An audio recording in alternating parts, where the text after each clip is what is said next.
Joe Rogan Podcast. Check it out. The Joe Rogan Experience. Train by day, Joe Rogan Podcast by night, all day.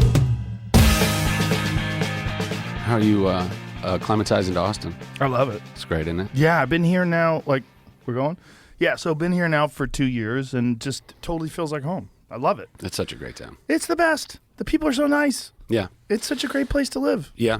And it's one of the things I love about it is how well nature is protected here. Mm-hmm. Like Barton Springs, for example, or even I can't think of another major city I've been to anywhere in the world that has a river that goes through the middle of the city that anyone is playing on. Austin is the only place I've ever been to where there's a river in the middle of the city and there's people kayaking and paddleboarding and doing all of the things. You're like, that's what we should be doing in all of our rivers. And it's clean. It's so clean. Yeah, that's what's crazy. Yeah. You know, one of the comedy clubs that I was going to buy, there was a problem with it. And the problem was there was a parking lot. And the parking lot was at the bottom of a long hill. And if it rained, the rainwater would come down and get all the oil and all the bullshit from people's cars from the parking lot and then take it over the hill into the creek. Oh. And so they were supposed to have installed this big Grape bio-containment pond. Oh. Yeah, it's a really wild thing. They had to literally build a pond, and then they had to surround the pond with very specific plants that to kind of suck filter it out up, shit and suck everything up. I was like, I'm out. I was like, That's more than I want. Thanks. but it wasn't even that. It was just I could see the headline: Joe Rogan kills fish with his shitty comedy club. I was like, no. With the comedy club. Yeah, that was the I tool. am not doing anything that is ever going to be an environmental concern. I'm not. If it's up for I'm out. No. I'm out. Well, to the extent that we should never be doing anything that's fucking up the planet would be great if we could all agree on that. That would be great. It's a good idea. It's like this agreement to fuck up the planet a little bit so you can get more gas mileage, or agreement to fuck up the planet a little bit so it's easier for you to do X, Y, or Z. Certainly, but also I think, well, it's just industry run rampant, man. I mean, that's what most of it is anyway. It's greed on a really high level that we all kind of just accept because it's like, well, that's capitalism, I guess, or whatever. But we all agree that companies should try to make the most amount of money every year, always. You're always supposed to make more money. But I feel like we do, which is, I don't think that's such a bad thing to the extent that it should never be at the expense of life. Of human life and plant life and animal life, to the extent that industry is milking every single dollar, right, out of everything. Yeah. Just so what? So their bottom line is better, so their shareholders are happier, so their CEO makes a better salary that year. It's all just high-level greed. And they could still all make so much money and not kill everything. That's what's really crazy is everybody always wants to do better. No one wants to maintain. No one wants to say, hey, this company makes $100 million a year. This is great. Yeah, let's, we're good. Everybody high five. Let's We're good. keep the ball rolling. We all get vacation time and we all live a wonderful life. No, you got to have more, man. Yeah, and you got to put in overtime. We got to increase our bottom line. We got to why aren't these things moving off the shelves? Have you seen Succession? Yes. Love it. Oh, it's so good. Love it. It's so good, but it's also so terrifying because you're watching it being like, yeah, that's going on right now. Oh, for that's sure. so representative of multiple different, Dude, I know people like that. I know. Such a bummer. Such a bummer. Physically know people like that who got all their money from their parents and they're just batshit crazy and doing blow and wearing $50,000 watches and just going for more and more and more and more and more ends. at the expense of Never everyone ends. and everything else. Yeah. Never ends. Yeah. And it's always you have to have the newest, latest, greatest thing. Yeah. You have to have the 2023 Mercedes right when it comes out. Everybody's balling in this weird, performative way. Well, and we all celebrate it, which is the saddest thing. Honestly, I mean, look at how Instagram, all of it. I mean, it's if you drive a Lambo, how many likes do you know what I mean? It's we all also. I mean, nothing against people who own Lamborghinis, but we all kind of sense that that's flashy anyway. Why are we so caught up in that? And yet it still is getting all the likes and getting all the shares. And people still, particularly young people, are still gunning for that, aiming for that. I want to be that cool. It's no, you don't. That's not the kind of life that you want to be living or aspiring to. It's not real. They're not even living that life. like if you're posing in front of a Lamborghini, just by virtue of the fact that you're posing, you're not really living your life. Posing. This is fake. Lots and lots of posing. You're standing there in like a fancy pose to show how badass you are. Look at my Lambo, man. Yeah. And perhaps you have a bandana and no shirt on. Maybe you're really wild. Maybe you're like every that Lambo owner I know. rich eccentric guy with flip-flops. That's a weird one. The flip-flop guy. I don't even give a fuck, bro. I'm out here in flip-flops. My Lamborghini. I mean, I am a flip-flop fan, so nothing wrong with flip-flops, but flip-flops. But I like my Lamborghini. Crocs even more. I wore my Crocs specifically today because you and my judge were hating on them. I'm like, bro. These are, by the way, Texas flag Croc. That looks like somebody did that though. Like like an artist did it. I mean, I picked them up at Walmart. I don't know where I picked them up, but Academy. That's where I think I grabbed them. I was hoping there was like some sort of a flea market or some shit. Oh, that would have been fun too. Yeah. Like they were somebody else's Crocs before. Oh, even better. Even grosser. One grosser way to make Crocs. But dude, Crocs are awesome though. For real. I believe they're very comfortable. You're talking to a guy that wears a fanny pack. I am on no moral high ground. No moral fashion high ground. I have fucking no. Fanny packs are back though, bro. Fanny packs are back. I never let them go. No, I kept them through the 90s. I really did. I kept wearing. They're very fanny handy. plugs. They're handy. I'm guys don't. Stop. We don't have like purses. That's the closest thing we have to a damn purse. Well, a lot of folks are sporting that. Yeah, they get the like thing cross now, thing. Yeah, cross thing. The cross thing's all right. It's acceptable. Yeah, I'm amenable to a purse. If a man wants to wear a purse, absolutely, zero problem. Or a with merce that. even. I mean, maybe dudes start getting dope purses because girls have been dominating. Well, the purse game. No, but they kind of do. I mean, I've seen some dudes with like some Gucci or Fendi things that they're wearing around their belt that are basically like a little purse, essentially. When I was a boy, you would get punched in the face for that. I mean, man probably. wants to walk around with a purse. You got to get a knuckle sandwich from a stranger. Yeah. I don't know.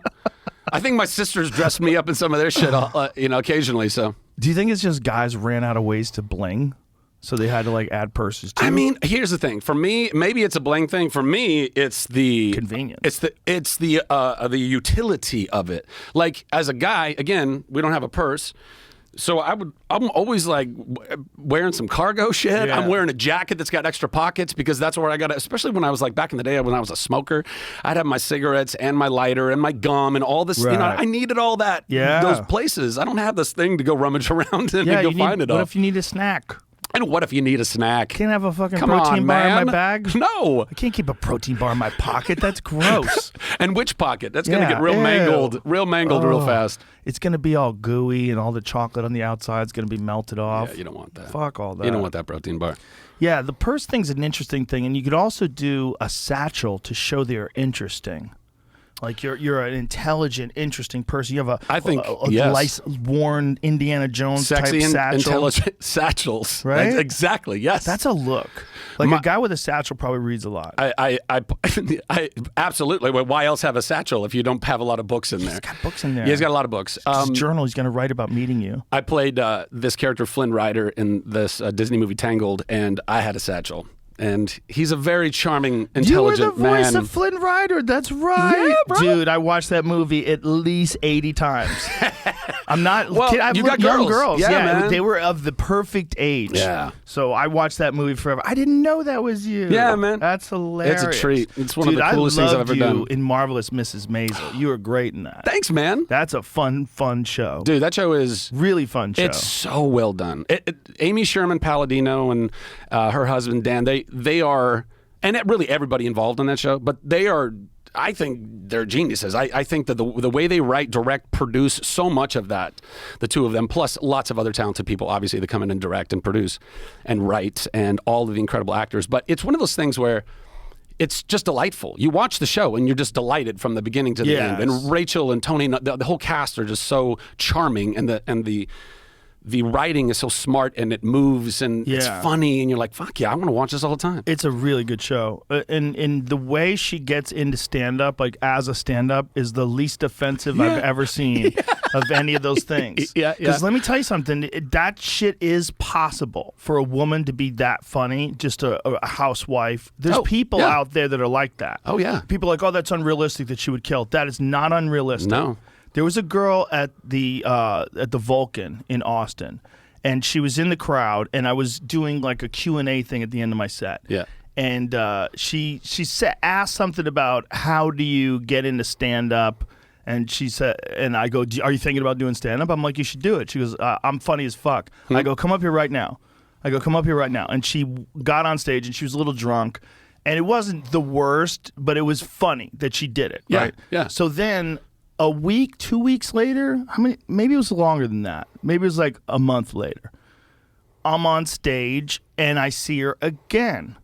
And I don't remember how it came up. And I said, do you want to come up here and do stand-up? And she said yes. And she went up again, and she had prepared, and she had notes. And she fucking killed. Fuck yeah. I mean, fucking killed. And she didn't just fucking kill. She fucking killed after me. Like, I had done an hour of stand-up. Oh, wow, man. And then I'm doing Q&A, and then she goes up and And then kills. here comes the amuse-bouche. It was real. Yeah. Like, I was like, this is like a real Mrs. Maisel. Like, that's a possible thing for a girl. Well, I or mean, for anybody. for anybody. a guy. Yeah, I absolutely. knew guys that never did stand-up that were funnier than me, that funnier than most of my friends. Yeah, I think my funniest friends are not actually like in entertainment like that. Yeah. They're these snipers, man. Like every single day at any given moment, they're about to say something's about to come out of their mouth, and everyone's going to be like, bah! Like, Yes. you can't. And they're not like, they're Regular people. Yeah. That's why they're so funny. Yeah. Because they're not trying to perform. They're just actually being themselves, which is funny, and they enjoy being funny. Well, but absolutely. And I would also add, though, that how cool of you to give this cool girl a bit of a spotlight, to give that, and the encouragement that you gave her, and that she would take that. I mean, that goes a long way. When Joe Rogan is saying, you got something there, go work on that, she does, It was fun. She had a great sense of humor, and like she was fun at like doing banter. And Yeah. so when she went up and did it, I was like, fuck yeah, she fucking killed. Like, that woman 100% could be a professional comic. If she dedicated herself to it, 100% she could do it. And that's like a Mrs. Maisel type character. Like, Yeah. I've seen people like that before. I used to work for a guy who was a private investigator. His name is Dave Dolan. And he was one of the funniest fucking human beings I've ever met in my life. Like, he needed a driver, really. Lost his license, drinking and driving. Oh. And so he put an ad in the paper for a private investigator's assistant. And I needed a job while I was like doing stand-up. Oh, no shit. Yeah, so I became this guy's driver. And so I hung out with him, and he was a private investigator. And so How long did you work for him? I think it was at least 6 months, because I forget how long his driver's license was suspended for. Was that a trip or what, bro? It was the best. Like, you're literally just on a case all the time. All the time. Yeah, we're on cases all day. I got to see how they catch people. Most of the time, it was people that were cheating on insurance companies. Sure, yeah. Like, they were, like, say if you got hurt, you would Workman's comp, that kind of stuff, yeah, totally. And guys were working under the table. Yeah. And so they would take photos of them and catch them lying and stuff like that. But there was one guy that his wife was getting plowed by this bodybuilder. And that's fun. And he kept wanting my friend Dave to take pictures. He'll say, listen, you sick fuck. You know what the fucking deal is. You know what the guy's doing. We're done here.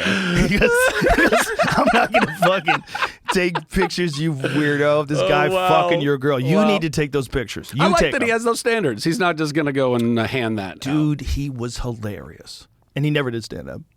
If that guy ever went on stage, he would have fucking murdered from the moment he went up there. He was just like this really funny Irish guy from Boston. Just fucking funny all the time. Yeah. He was the guy that, like, when you're eating dinner, he was the one who would crack in with something and everybody would be slapping the table. Yeah. He was just an animal. But there's also, I guess, that, you have to have some kind of inherent confidence and also insanity to go up and do stand up and just, be there working without a net and just literally saying, hey, this is me and these are my words that I think are funny. I hope you do too. I mean, that's so sometimes even very, very, very funny people, if put into that spotlight, they're not always necessarily totally capable, I guess, but yeah, it's a skill and you got to learn how to do it. But the thing is, like, some people really can't ever do it. But if you can do that, like what that girl did when she went on stage at my show, or you could do what Mrs. Maisel does in that show, you can actually do stand-up. It's just a matter of, like, learning the rest of it. Like, it becomes more comprehensive, right? Like, what are my bits supposed to be about? Are they just being silly? Am I trying to say something? Yeah. Am I, like, sacrificing funny to try to make myself seem smart? And there's a lot of, like, weird games you play with your mind to try to get the material right. But the point is, like, that show was like one of the best shows ever for stand-up because it really did a great job of capturing the time. It really did a great job of capturing Lenny Bruce. Oh, he's so good. Yeah. So good. And who's the gentleman that plays Lenny Bruce? Luke. Luke Kirby? I think it's Luke Kirby. I could be totally wrong. Let's find out. If I'm mangling this, I'm so sorry. Because he does a really good job. He's so good, man. Really good job. Like, it's so spot on. Yeah. You believe it. Yeah. Yeah. I love stand-up comedy. I've been... Luke Kirby. Luke Kirby. You nailed it. There you go, Lukey boy. And he looked very much like Lenny Bruce. Oh, yeah. And he's really got the mannerisms down. Yeah. I remember watching him rehearsing, like, listening to old Lenny Bruce and, like, just trying to find that rhythm and the cadence and stuff. And he's so good. I mean, everybody in the cast is so good. That time is a strange... Like, stand-up by itself is a very strange thing because it's a lot of the old stand-up doesn't work anymore. Because it's just, you already know those things. Like, they're not shocking. They're, these are all like, but it's because the envelope has been like pushed so far. I mean, the envelope is off the edge at this point as far as what is comedic material and what roads can be crossed and all that jazz. For sure, but Lenny was the first guy to push it.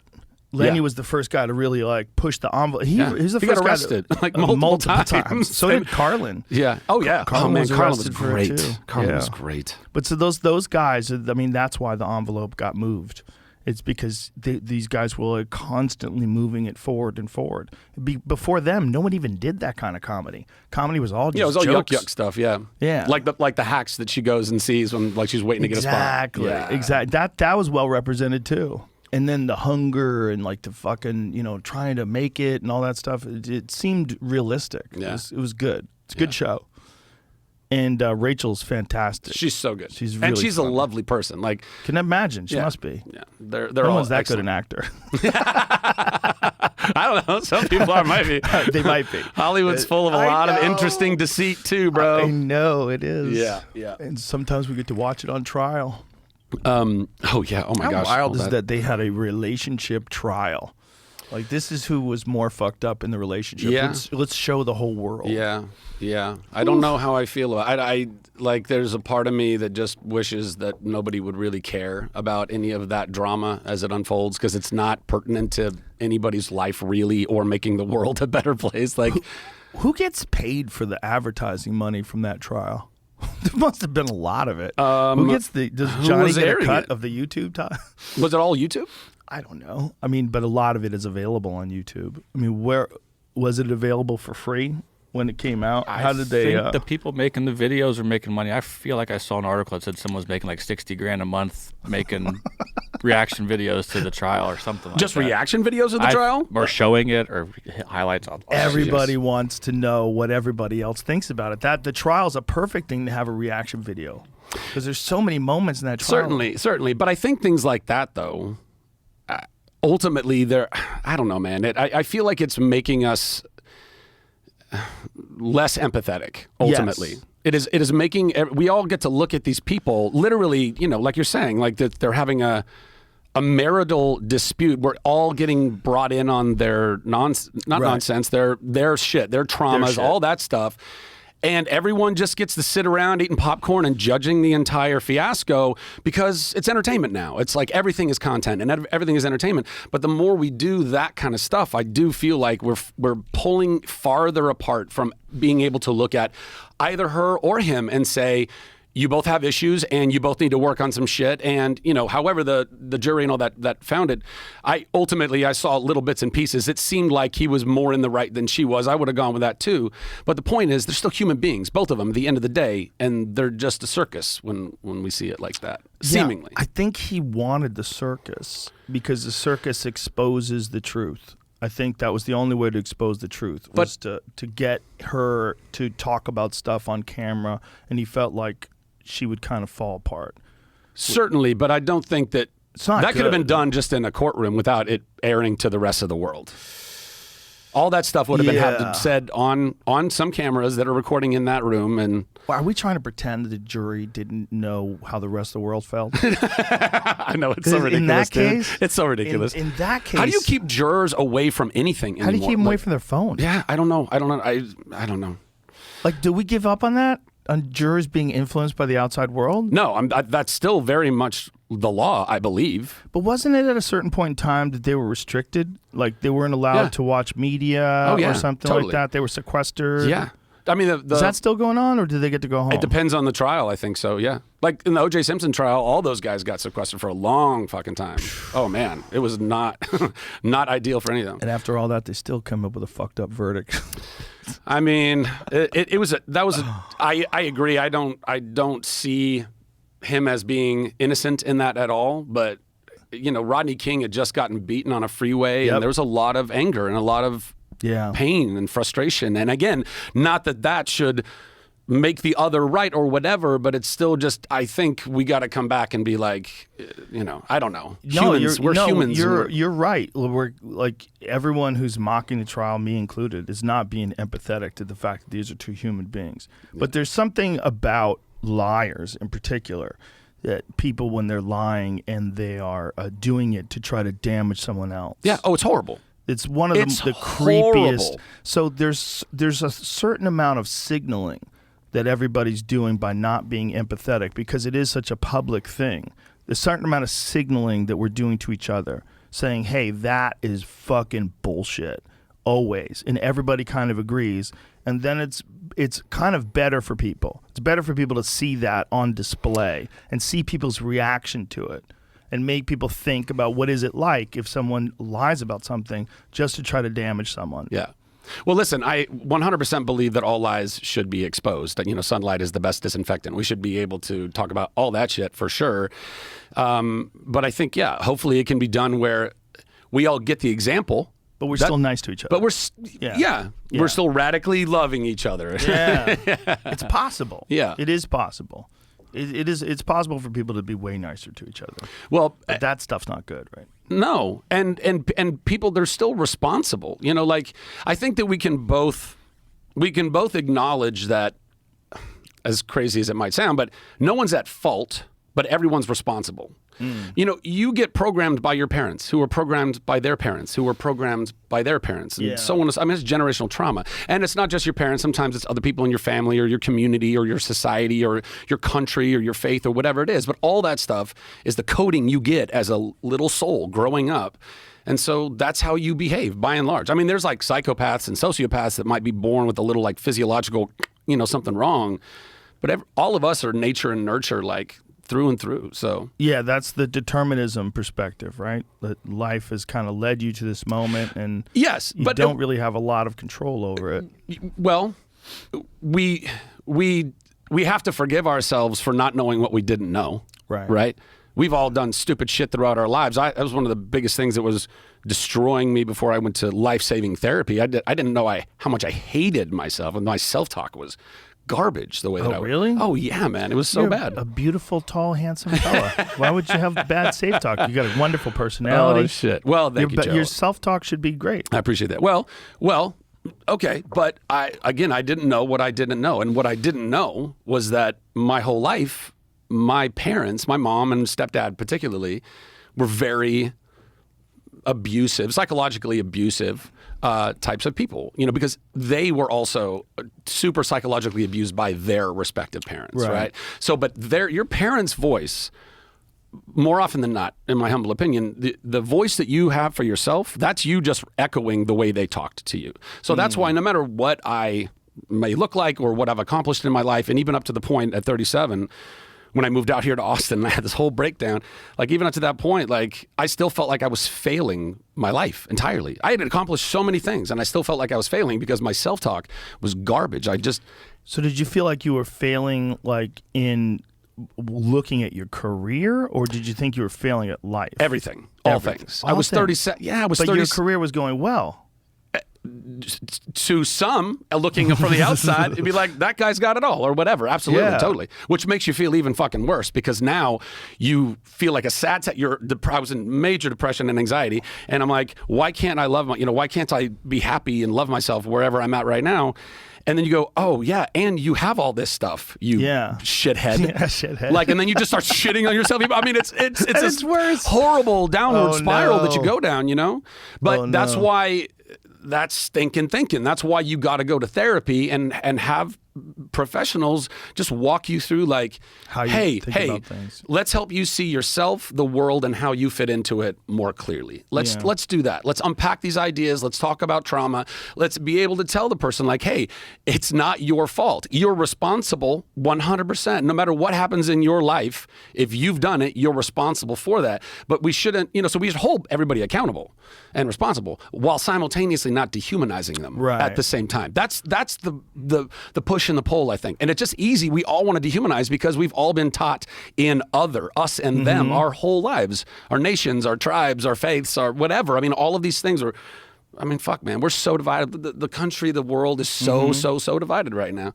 And fear is not going to, we can only love our way to a better future. We can't. Yeah, we we're not can't going to hate our way there. Animosity our way to enlightenment. No, we're not. Yeah, it's not going to happen. And even if we can build some kind of weird dystopian future, whatever that fucking is, we're all going to be that much more miserable because what are we going to? We're going to save the planet but hate each other in the future while we're on that? No, we got to fucking figure it out. We got to figure out how to coexist genuinely. But I think all of that comes down to initially self-love and then being able to love somebody because now, like, in a plane analogy, you put your own mask on before helping other people with their masks. A lot of my life, I was trying to go love everybody. I'm just trying to get everybody's mask, and I'm fucking suffocating and dying and falling on the cabin floor until I went to therapy. And I was like, oh shit, I don't even understand how to love myself, how to take care of myself, really like invest in myself. I had in moments throughout my life, but if you don't value yourself, you're not going to invest in yourself.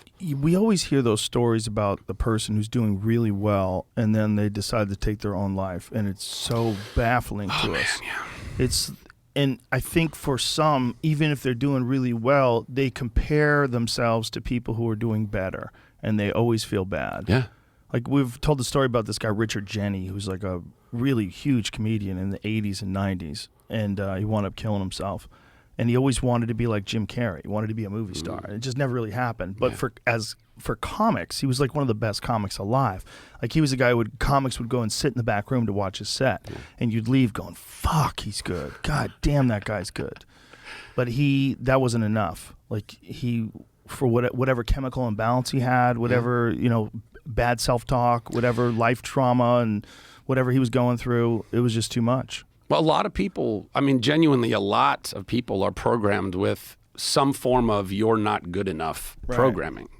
Right. I take it, having listened to many of your conversations, you're somebody who has always had a really innate self-worth about you. You invest in yourself on a high rate and have been doing it for a really long time.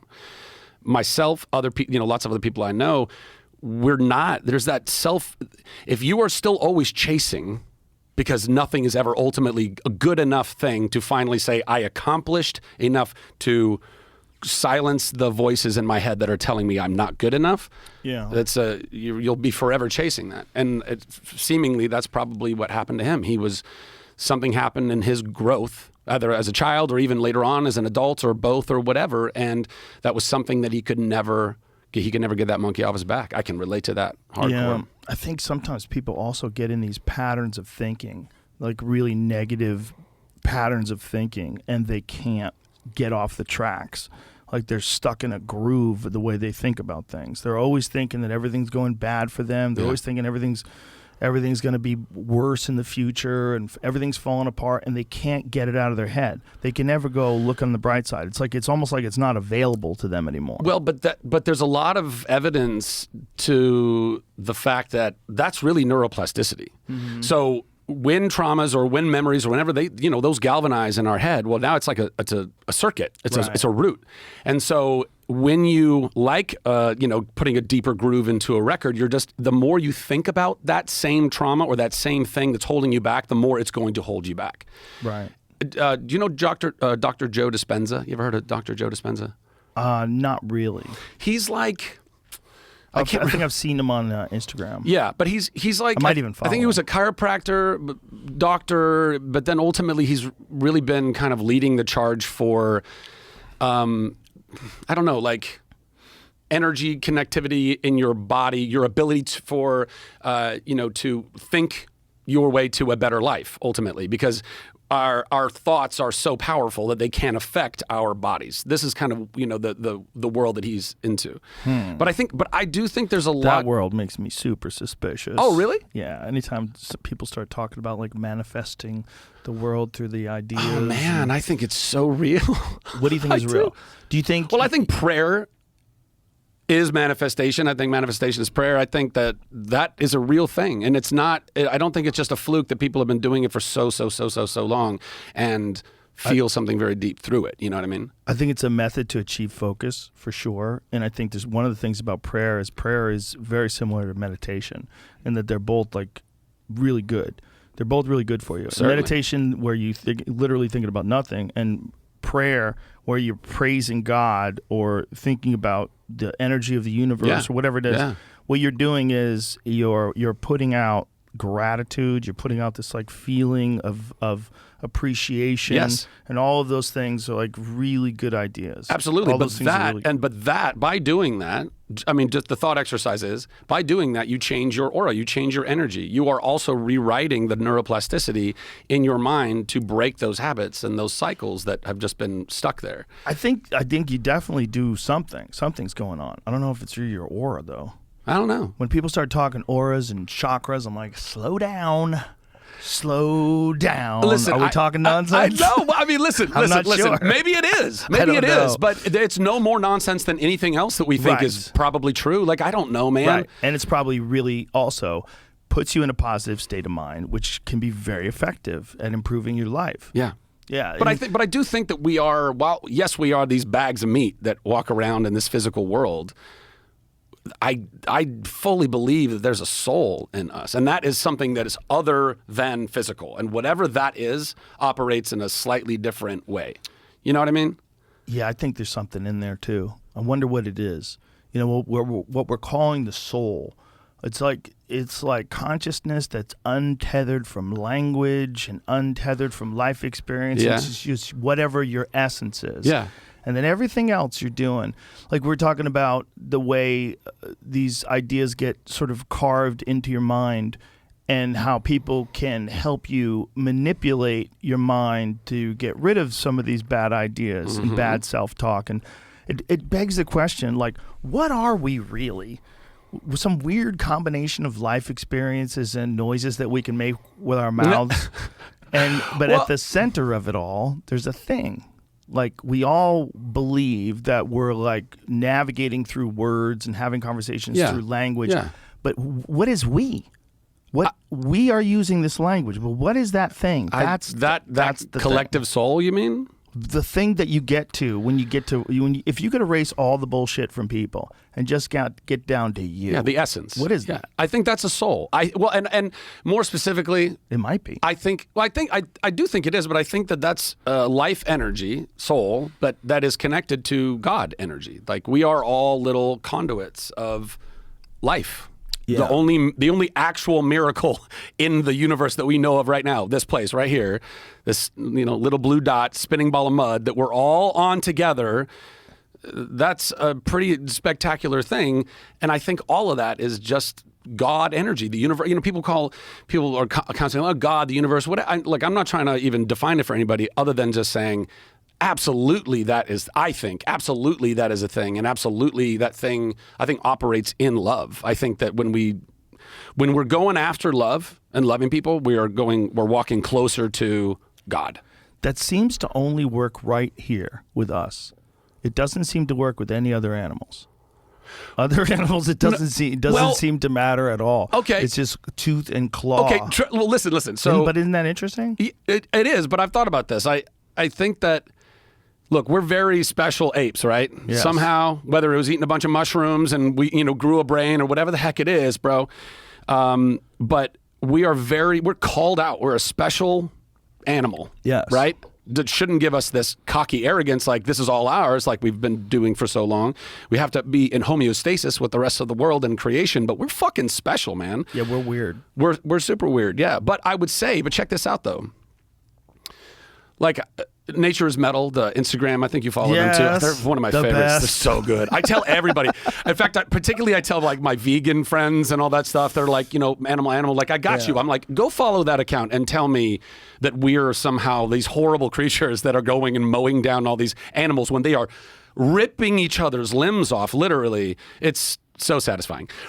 Anyway, but Nature is Metal, that's a great example of, this is the wild world out there. Yeah. So what about that? How do you explain that? Well, I think that perhaps a lot of other species of animal we evolved super fast into whatever our reasoning, the fact that we even ask why, right? Yeah. Like all that, we're set apart.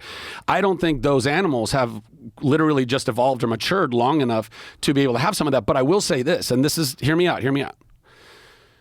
I fully believe, this is how much I believe in the power of love. I'm not kidding. Dogs are the greatest animal. I know you love your dog. I love my dogs. They're amazing. They're the best. I don't understand cat people. I've had cats. They're cute and cuddly, but they're selfish little fuckers who don't need you ultimately and will eat your decomposing body the second you die. Dogs will wait at least a couple of weeks. But dogs are amazing. How the fuck do we have this amazing species of animal that exists right now that when we met it, it would have fucking killed us as a wolf? Right? And why? What has made the dog not just domesticated, but what has made the dog love? And it's humans loving the dog. We have loved dogs more than we've loved any other animal on this earth. I mean, I think. Yeah. I would say. Yeah, probably. And I think because of that, you see dogs becoming better versions of themselves that aren't so wild, that don't want to just go and fucking kill or whatever. Not that stuff's still not in there somewhat, but this is my theory. I really believe it. And I think that the more we would do that, also, have you ever seen videos of like animal sanctuaries where they have all kinds of different animals, like owls and cats and tigers and little, ducks and dogs, and they're like best friends.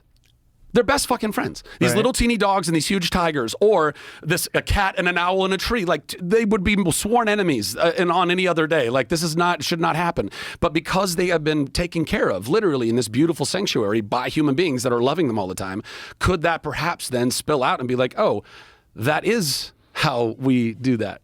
Yeah, but that's Siegfried and Roy. Didn't that put a damper in that idea? Listen, I'm not saying that it's bulletproof, Joe. I'm not saying it's bulletproof. You can't. We've loved a lot of human beings, and they love. still do horrible things. You know what I mean? But one of the things that Mike Tyson told me is that tigers only like one person.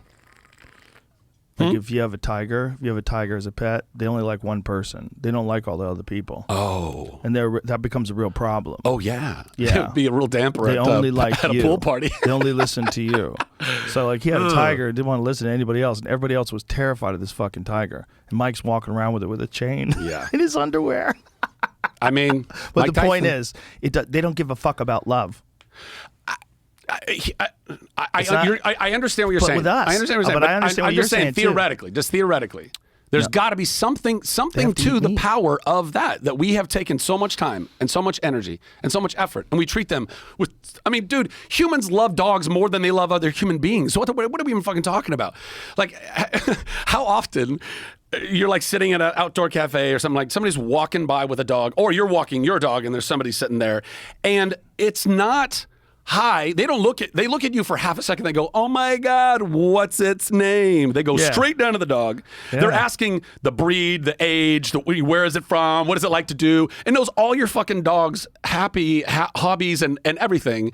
And they'll not say a thing of the person that's got the dog. And you just go, oh, thank you so much. Have a great day. Because all you wanted to do was be with their dog. Dogs get all the love. And look at them. They are just like love in an animal. Most of them. Yeah, but if you let them go and they have to fend for themselves, they turn right back into dogs and they get sketchy, and they even kill people sometimes. Certainly, but again, I think these are more exceptions to the rule, and not for that, dogs. Yeah, and by the way, and if people are not loved in a good way for a long time, they regress and we become far more animalistic. I mean, but you don't want to domesticate everything, right? I'm not I know, saying, but you I'm more can't, just right? bringing it up for the point of I think love is that powerful. I Oh, genuinely love do. is definitely that powerful for us. But the funny thing is this is just, I'm just fucking around, but this is a thing that always comes up with people when they want to say like love is the answer. Like, not in the jungle. It doesn't. You have to. Like, it's tooth and claw over most of the world. But we have gotten to a place where love really can do amazing and very beneficial things to our species. But it's because we've figured out a way to get out of the wild. I don't think you can ever domesticate the wild. Like, you'll never have a world where those things aren't eating each other. That's literally the engine that powers the machine. I totally listen. Like I said, I'm just throwing out ideas. I know. I'm not even disagreeing with you. But I would say though that in response to that, absolutely noted. But what if this simulation that we're in, this game that we're all playing, life, right? What if there actually is an end winning goal, which is that we all choose love and not fear, that we all go this way. And if we all do, if we get our meter all the way up there and get everybody on board with like, let's be leading in love and not in fear, not in the fear and the anger and the hate and all the things that come from that, but we actually lead this way. What if that starts energetically, literally changing the world in a way where I'm not saying we're all going to be hanging out with Tiger. I know what you're saying. I just think that the energy of the world would change 100% because love is an energy and fear is an energy. Well, if you just sign this bill to legalize mushrooms, we can make this a fact, Zach.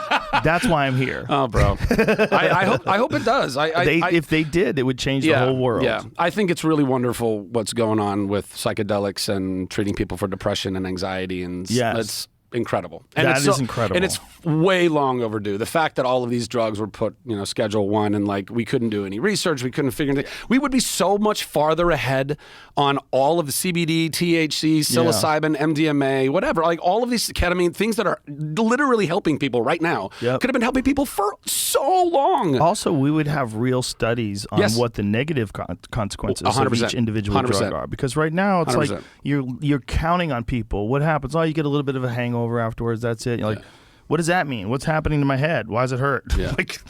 like we know about alcohol. Why? Because it's legal. We've had a long time to study. Yeah. Which is, by the way, the worst drug. It's the worst. I love me some tequila, but it literally is one of the worst things you can put in your body.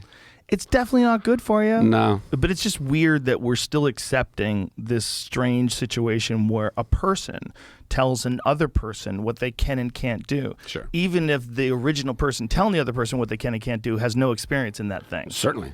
And they have this distorted idea. Yeah. If you talk to a lot of people that are legislators or people writing laws, they don't know jack shit about psychedelics. But that's a case in point. That's leading in fear. Yes. That's it's leading in instead ignorance, of for sure. Yeah. Sure, but I think that's all tied to the same place. I think ignorance comes out of that fear ultimately. You know what I mean? You're afraid of whatever. I mean, pick your poison. But those ladies and gentlemen who are legislators who are still operating in whatever their fear is, that's what they're choosing. Instead of, I mean, look, Rick Perry, he was a conservative dude here in Texas. He's now like, he's a huge proponent of psychedelic work with anxiety and depression and all that stuff because I think it affected him personally in his life, and maybe not him, but somebody in his life. So it changed him. And then instead of leading in this fear that he may have led in before, now he's leading in the love of, hey, actually, this can help people, and and we need it to help people. Yeah, it's really beneficial for soldiers, really beneficial for people that have been through like extreme trauma. Car accidents, assaults, that kind of shit. Yeah. It helps a lot of people, changes your perspective. Is this coffee? But yes, it is. Would you like some? Yes, thank you. But it's a tool. It's like any other tool. The tool itself is not evil. The problem is people abusing that tool. Exactly.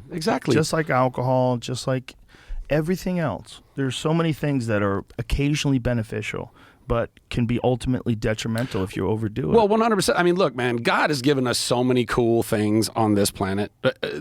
We just, as human beings, we get crooked. Yeah. And so then we make it crooked. But the thing, I mean, look at opium. One of the greatest pain relievers basically still is, right? All of the synthetics are all basically still being made to simulate something like opium. It just grows out of the ground. Yeah. And we can use that to help people if they have amputations and all the ways that we've been using it. But if all of a sudden you're super smacked out all the time because you're hooked on some fucking, opioids and and that crisis and the fentanyl crisis and all and why money, all money.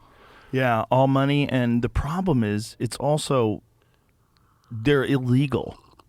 And when they're illegal, that means you can sell them under prescription medication. Yeah. So a doctor can prescribe you for opiates, and then you could have a legitimate use for it because your back does hurt, and then you can get them. Yeah. But that's the only way to get them, unless you're out there buying them on the free market. And if you're just buying them on the free market, no one can sell them to you unless they're drug dealers. And the drug dealers are all the ones making money. And they're not paying any fucking taxes. And if you keep it illegal, I bet the same amount of people would be using drugs. I bet if we knew with education, I think we can lower it. But I bet the same amount of people would be doing drugs if we just legalized everything. I bet it would even out. I bet it would actually drop a little. They have done studies. I mean, there are some cases already in Colorado. I read an article not too long ago that Colorado's marijuana usage has dropped. Yeah. Because it's too fucking strong. Have you tried some of that shit? Colorado's not fucking around, man. No. Colorado has some preposterous marijuana because they were first to the game. I know. Warren Buffett invested in grow ops there. Yeah. He invested in warehouses that they would put these, because a lot of them, they grow them indoors. Almost all of them. I feel like I've been to some really interesting grow houses before. Yeah, Oklahoma actually has. It's medically cool there. I think they're going to be working toward making it recreational as well, which I hope they do. I think it would be great for the state, for taxes, for like all of the things that could be done with that, and allowing people to have more liberty in that regard, because I think we ought to have that. I think it's preposterous that we're all allowed to drink booze, which has some of the worst, ultimate effects in our bodies and the decision making that we do, and yet these other things are still seen with so much stigma. It's like, guys, come on, again, choosing fear.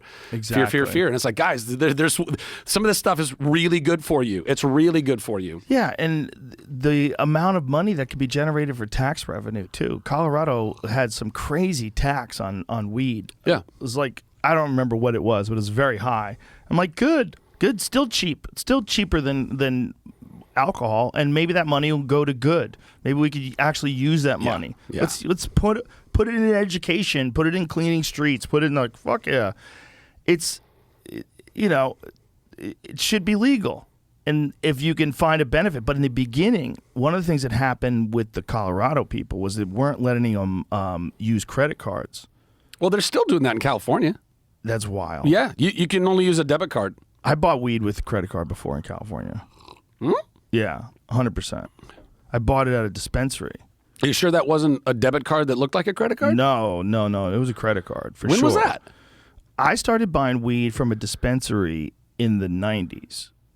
It was probably like 98 or something like that. And they took a credit card? Yes, they took a credit card. Interesting. Yeah. And then that was the Inglewood Wellness Center. We used to have to go to the hood to get our weed because that was like one of the only places where you could buy weed. I don't remember if legally. That place. Yeah. I definitely know I bought credit card. Because it was medical at that point? Yeah, it was medical at that point. Gotcha. So we used to go down there to get weed, but it was super sketch. The situation was super sketch because everybody knew that they were selling weed there, and everybody knew there was a lot of cash in there. Oh, yeah. And so one of the guys that I used to buy from wound up getting shot. Fuck. Yeah, he got robbed in the store and shot. Oh, fuck. Did he live? I believe he lived. Oh, fuck. Yeah, I'd stopped going there. But he was the dude that was like putting his neck out in the 90s.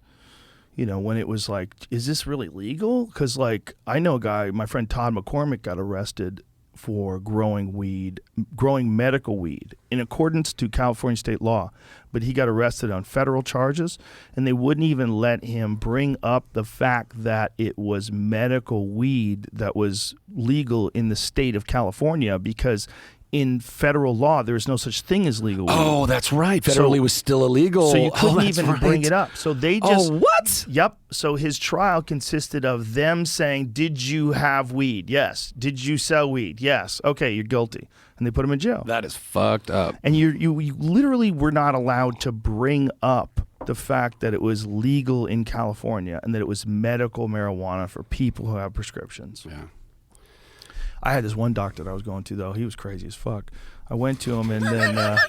Did he have a peg leg? Oh, he was so nuts. He had, like, all the new things, like new gadgets. He wanted to put, like, electrodes on your skin. And so one day I went to him, and he gives me this book. I go, what is this book?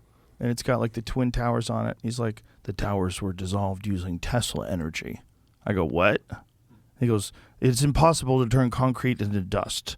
The towers were dissolved using Tesla energy. I'm like... Was that the last time you saw that doctor? That's the last time I saw that doctor. I was like, Jesus Christ. Jesus Christ. I saved the book. I saved the book, too. The book is so stupid. The book is so stupid, I pick it up every now and then and go, what the fuck is this? It's so wild. Tesla energy. That's a leap. That's a leap. Although Tesla was fucking dope, man. Tesla was dope. That guy, I literally think that guy is also a great example of somebody who was like in touch with understanding that there's something going on. Yeah. But I think that's a part of being connected to that energy, to that God energy. I think you can tap into that kind of shit. And I think Tesla absolutely was. Like, that guy was next level genius. He believes he was getting signals. Yes. That was one of the things that he said, that he believed he was getting signals from some other planet. Yeah. But I think that was God, though.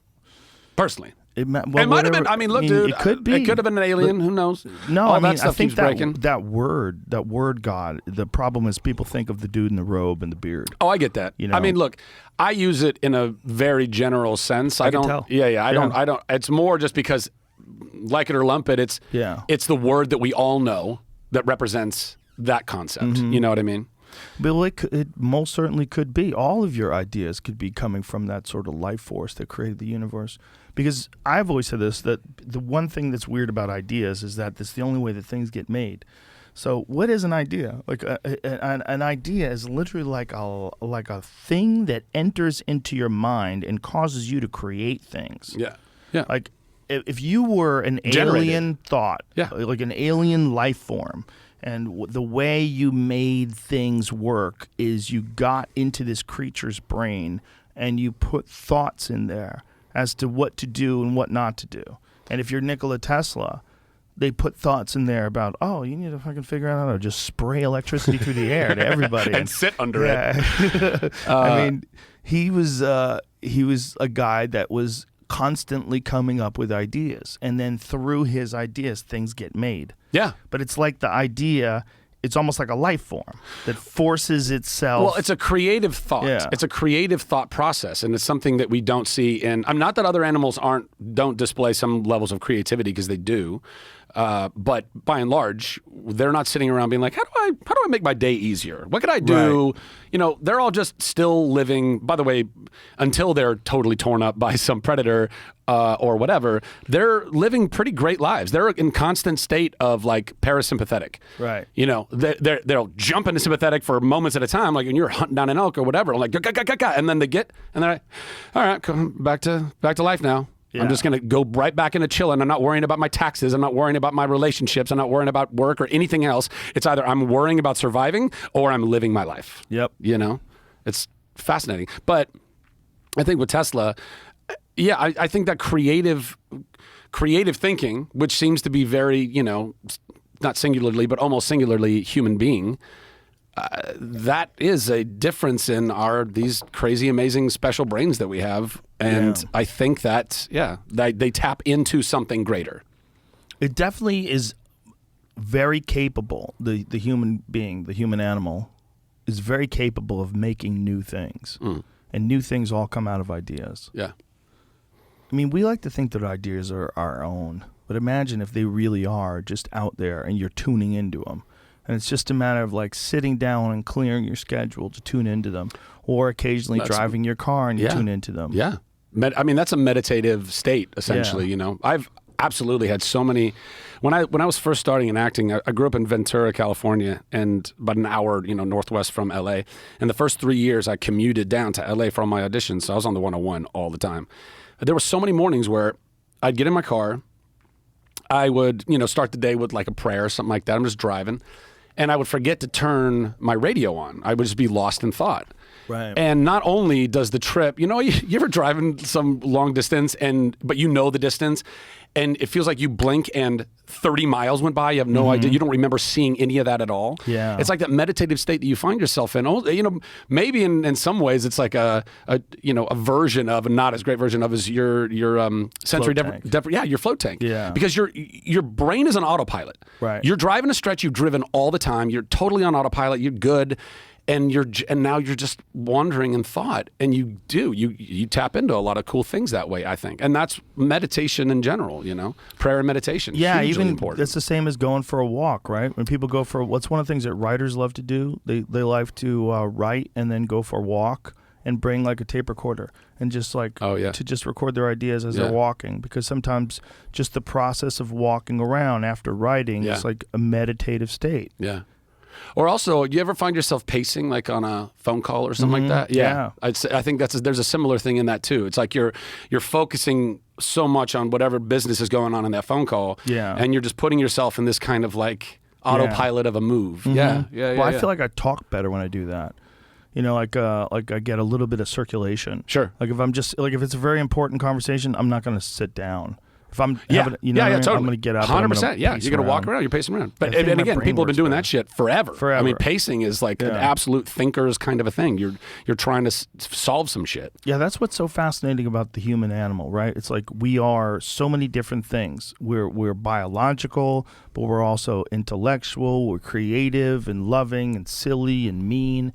And then we're all like living in this physical shell. And how well you take care of your physical shell depends on how the physical shell feels and treats you. Yeah. If you abuse it and treat it like shit, then you have this fucking achy, jacked up, sloppy thing that doesn't have any air in it. Yeah. And you're just tired all the time. Yeah. Or if you take care of it, you feel good. And you can make other people feel good too. Yeah. And it's like we're these weird piles of ideas and life experiences, and we're all just trying to sort through things in real time. And then there's people that like take advantage of that, and they'll try to be mean to you if you don't think the way they think, and they'll use excuses as to why they're being a fucking asshole. Totally. Choosing fear. Yeah, but it's just being mean, but you're being mean on the side of good. But again, that's still, yes, 100%, but that's still them ultimately, they're fearing the other side of the conversation, because their ego is kicking on, their fight or flight is literally kicking in. They're like, I don't know enough about whatever this is that I'm talking about to be able to even allow for that conversation to come in, because it could totally destroy the scaffolding of what my identity is pinned on. There's a lot of that. There's so much of that. And so we have to be empathetic to people in that regard and be like, okay, I understand why you're being so cross. I understand why you're pushing back so much. But ultimately, if we can point out to everybody, hey, work on yourself, love yourself so that you feel like you can invest in yourself. And as you love yourself better, you'll recognize how to love other people outside of you better, because in order to love yourself, you got to give yourself a fucking break, man. Yeah. You got to give yourself a break. And we don't give anybody a break. Nobody's giving anybody a fucking break anymore. Like, guys, we're human beings. We're fucked up. We're all a little broken and messed up. And if we can't just acknowledge that and see each other, it doesn't mean that people aren't assholes on the other side and doing things that need to have boundaries. Loving is not just liking times 1,000. To like something is to like something, but to love something means just recognizing the miracle in the soul across from you, recognizing that they exist and they are worthy of existing. They are worthy of being in this space that they're inhabiting, even if they're a fucking asshole. And then having boundaries with those people so that, it's not a matter of just giving. People say, like, how do I forgive this person and make sure that they don't do this to me again? I go, no. Forgiveness isn't just being like, and we're cool. That's not forgiveness. Forgiveness is recognizing that they didn't do anything to you personally. They did something they're acting out of their shitty trauma, their programming, more often than not, I just also think we have to like kind of reward an ethic of trying to be nice and sort of do our best to not reward people that are just constantly being shitty. Yeah. Because there's just so many people that are getting attention from being shitty, constantly being shitty. They're just putting this thing out there. It's like, all right. That's really what you want to do. You're putting out this negative energy like constantly, and you're complaining about things, and you're finding reasons to be mean about people, to shit on people. Because they're terrified. Yeah. Well, they're broken, right? Yeah, but they're deep down, they're very afraid of whatever it is on the other side of that conversation. Yeah. They're just terrified. And by the way, it's on both sides of the aisle. Oh, yeah. This side, terrified of these ideas. This side, terrified of these. Not being able to just come together. Man, I wish we had some like Jedi council of just the smartest, deepest, most enlightened, deeply empathetic, genius people, symposium, whatever, 20 people, and just allow them to get together and all just agree on like, can we just decide some of these things that we're all fighting about? Can we just come together and make some really neutral ground so we can do this? Do you know of anyone that you would trust to be on that council? Like, how many people do you think would have to be on that? I don't know. I mean, again, let's say 9 people. Should we say 9 people? Okay. Let's say 9. 9 people. Do you know of 9 people whose opinion you would value so highly that they wouldn't say something so egregiously stupid that you'd go, what the fuck, man? You know? Yeah. Not like see, these people can't be like politicians. They have to be chosen. No. They can't be picked. Politicians. Oh man, it just breaks my heart. It breaks my heart how fucked up our entire political system is. It's so sad. It is so fucking sad. It's so weird. It's so weird, and it's so bought. Everyone's bought. The lobbyists bought everything and everyone, and we're all just looking around, being like, "How is this all not working?" It's because the fucking money, guys. Just follow the goddamn money. Yeah. I don't know. I mean, like the Dalai Lama. Like legitimately, like I don't know that he's. He got canceled. The Dalai Lama got canceled. Dalai Lama got canceled. He was saying a bunch of sexist shit. What? Yeah, he was. Well, here's the thing. It was a while back. Let me remember what he was saying. Oh, he was talking about how he doesn't want to get married, and he sees his friends that are all married, and a lot of times they get divorced and they lose all their money. And then this lady goes, well, sometimes the woman has her own money. She makes her own money. He goes, yeah, good one. Oh, what? The Dalai Lama said that? Yes. Oh, wow. Dalai Lama's also asked in his comments he made in 2015 that if a female Dalai Lama were to replace him, that she must be very attractive. Otherwise, not so much use. Wow, Dolly. Hello, Dolly. He laughed when asked if he understood why the response had offended women, saying, if female Dalai Lama comes, then she should be more attractive. If female Dalai Lama, before putting on a face, I think, I got ugly face, people prefer not to see her, that face. The Dalai Lama also said they had not given up hope of returning to Tibet. But there was another thing where he was doing an interview about that. And that's where he said, the woman would say, well, sometimes women have their own money. And he's like, oh, yeah, good one. Yeah. Well, so here's the thing. Actually, that brings me to another point, which is this council, these 9 people, guess what? What? They're all still going to have shit about them that somebody's not going to like, right? Because we're all humans. At the end of the day, we've all got some weird baggage. We've all got something. But that's why you have such an array and diversity of those people. So that compensates for all of that stuff. So we give the Dalai Lama a pass. Well, I get it. Okay, I don't know. So Dalai Lama. So we have 9 people. We got Dalai Lama. Yeah. Ted Nugent, right? No.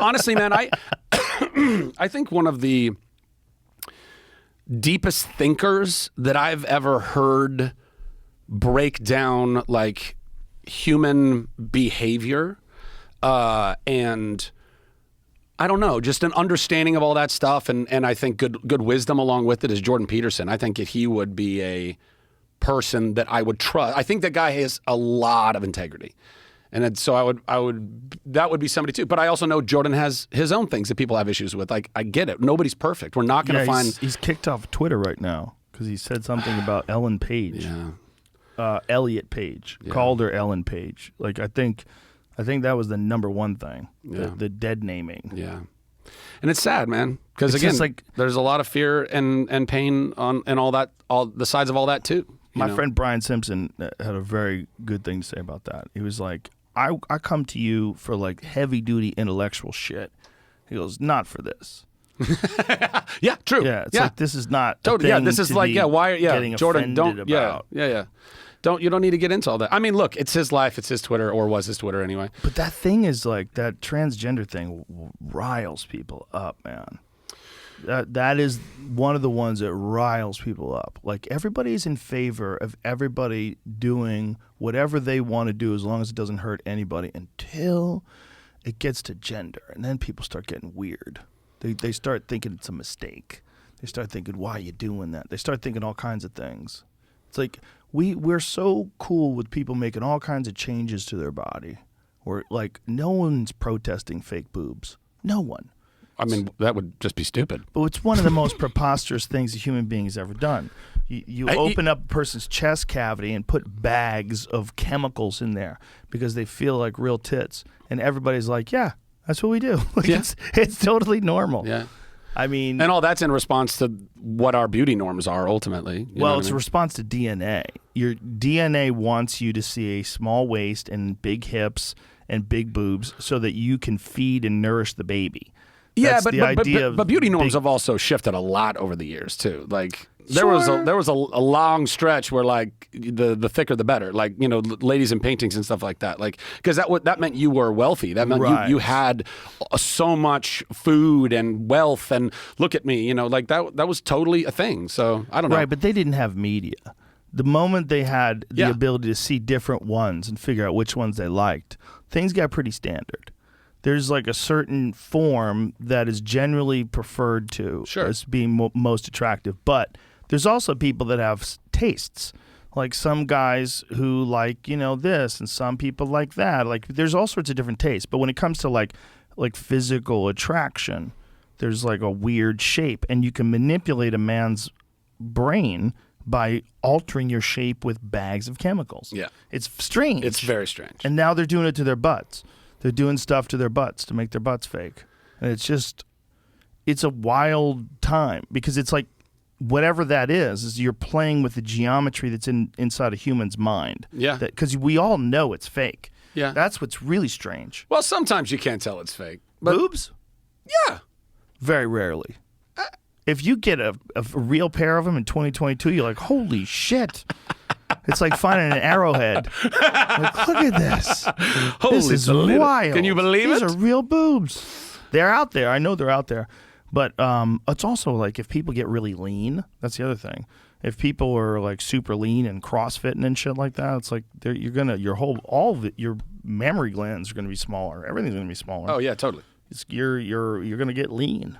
Oh, it's like gymnasts. I mean, those girls, they grow up, that's all they're doing their whole life. All of that, a lot of their body growth stunts in those ways because they're just units. Yeah. Yeah, exactly. Being a person's just such a fucking strange enterprise. It's so strange because, when we're thinking about all these different things about human beings, about transgender rights and the Council of Jedis and we've only been around for a short amount of time. Yeah, we're specs, man. We're talking about 1776. We celebrated Independence Day yesterday, and here we are today. We're recording this on July 5th. Like, it's only a few hundred years away from the Revolution. Oh yeah, dude. Less than 300 years ago that shit happened. Yeah. But also, it's one of the things I always like to point out to people, like, what are you chasing if you're trying to chase some kind of monument of yourself? Like, what are all the people that are so wealthy and are trying to, like, maybe if I make enough money, I'll be remembered forever. Bullshit. Right. It's never going to happen. How many people were involved in the founding of this country? We don't know their names for fucking anybody. You don't. Right. You don't. They're not even footnotes we know anymore. Jefferson. We know quite a few certainly, people. Certainly. But there were so many people that were involved in all this stuff. Also, like, go back farther. Emperors that held power over entire empires that could, somebody can be marched into their throne room and they could look at him and be like, give me the sword, pop, head off. Nobody does anything about it. They have ultimate power. We don't remember all of their names. They're all forgotten. So what are people hanging on to all this stuff for? You're going to, in 100 years, it's not going to even be a conversation. Life will have moved on, or a meteor will have hit us by that point. Who knows? Well, we're confused. We're confused in the fact that human beings are constantly trying to do the same things that corporations are trying to do. We're constantly trying to do better and constantly trying to stack up more shit, buy more stuff, have more success. But why? And yeah, we don't know why. Because we're afraid of not being enough. Well, it's also because there's some sort of an innate desire to constantly feed into the creation of new things. Like whatever we do as a culture, one of the things that we do is we create new things all the time, constantly. Certainly. New televisions, better phones, better cameras, Which better is great. things. Progress, you're not going to stop progress. You can only guide it. You know what I mean? Like this stuff, it's just going to keep marching forward. We're going to keep having new things and new things and new things and new things. I just wish that we did it not because it's all status, which is so much of what it has become. It's not because the thing actually has a great utility, although there's that as well. But like these little black mirrors, man, I mean, they're the greatest Swiss Army knife ever created in the history of mankind. You can do more things with that one thing than, I mean, it's insane what you can do. And it's also the deepest narcissist pool to stare into because you just get lost in all of that nonsense that you're comparing yourself to all the time, which then drives that consumerism even more. You're like, I gotta have the thing. It's also a tracking device that the government uses to listen to this very conversation. They don't even have to use Spotify. They can just listen to it on our phones. I've heard, in fact, I think I even heard somebody on your podcast once talk about how that's not true, that they don't listen through our phones. Listen to me. It's 100% possible for them to do that. I think it is too, because the advertisements that I get on my phones are far too specific. And I don't believe it's some like triangulation because of whatever. I've heard people talk about that. No. I was talking about a very specific thing, and that very specific thing popped up on my phone. Like, they have to be listening to me. It's not uncommon, and it's never admitted to. No, ever. But that's just normal shit. That's normal shit. The tracking you're getting from advertising, the cross-platform tracking from apps to apps, that's all normal shit.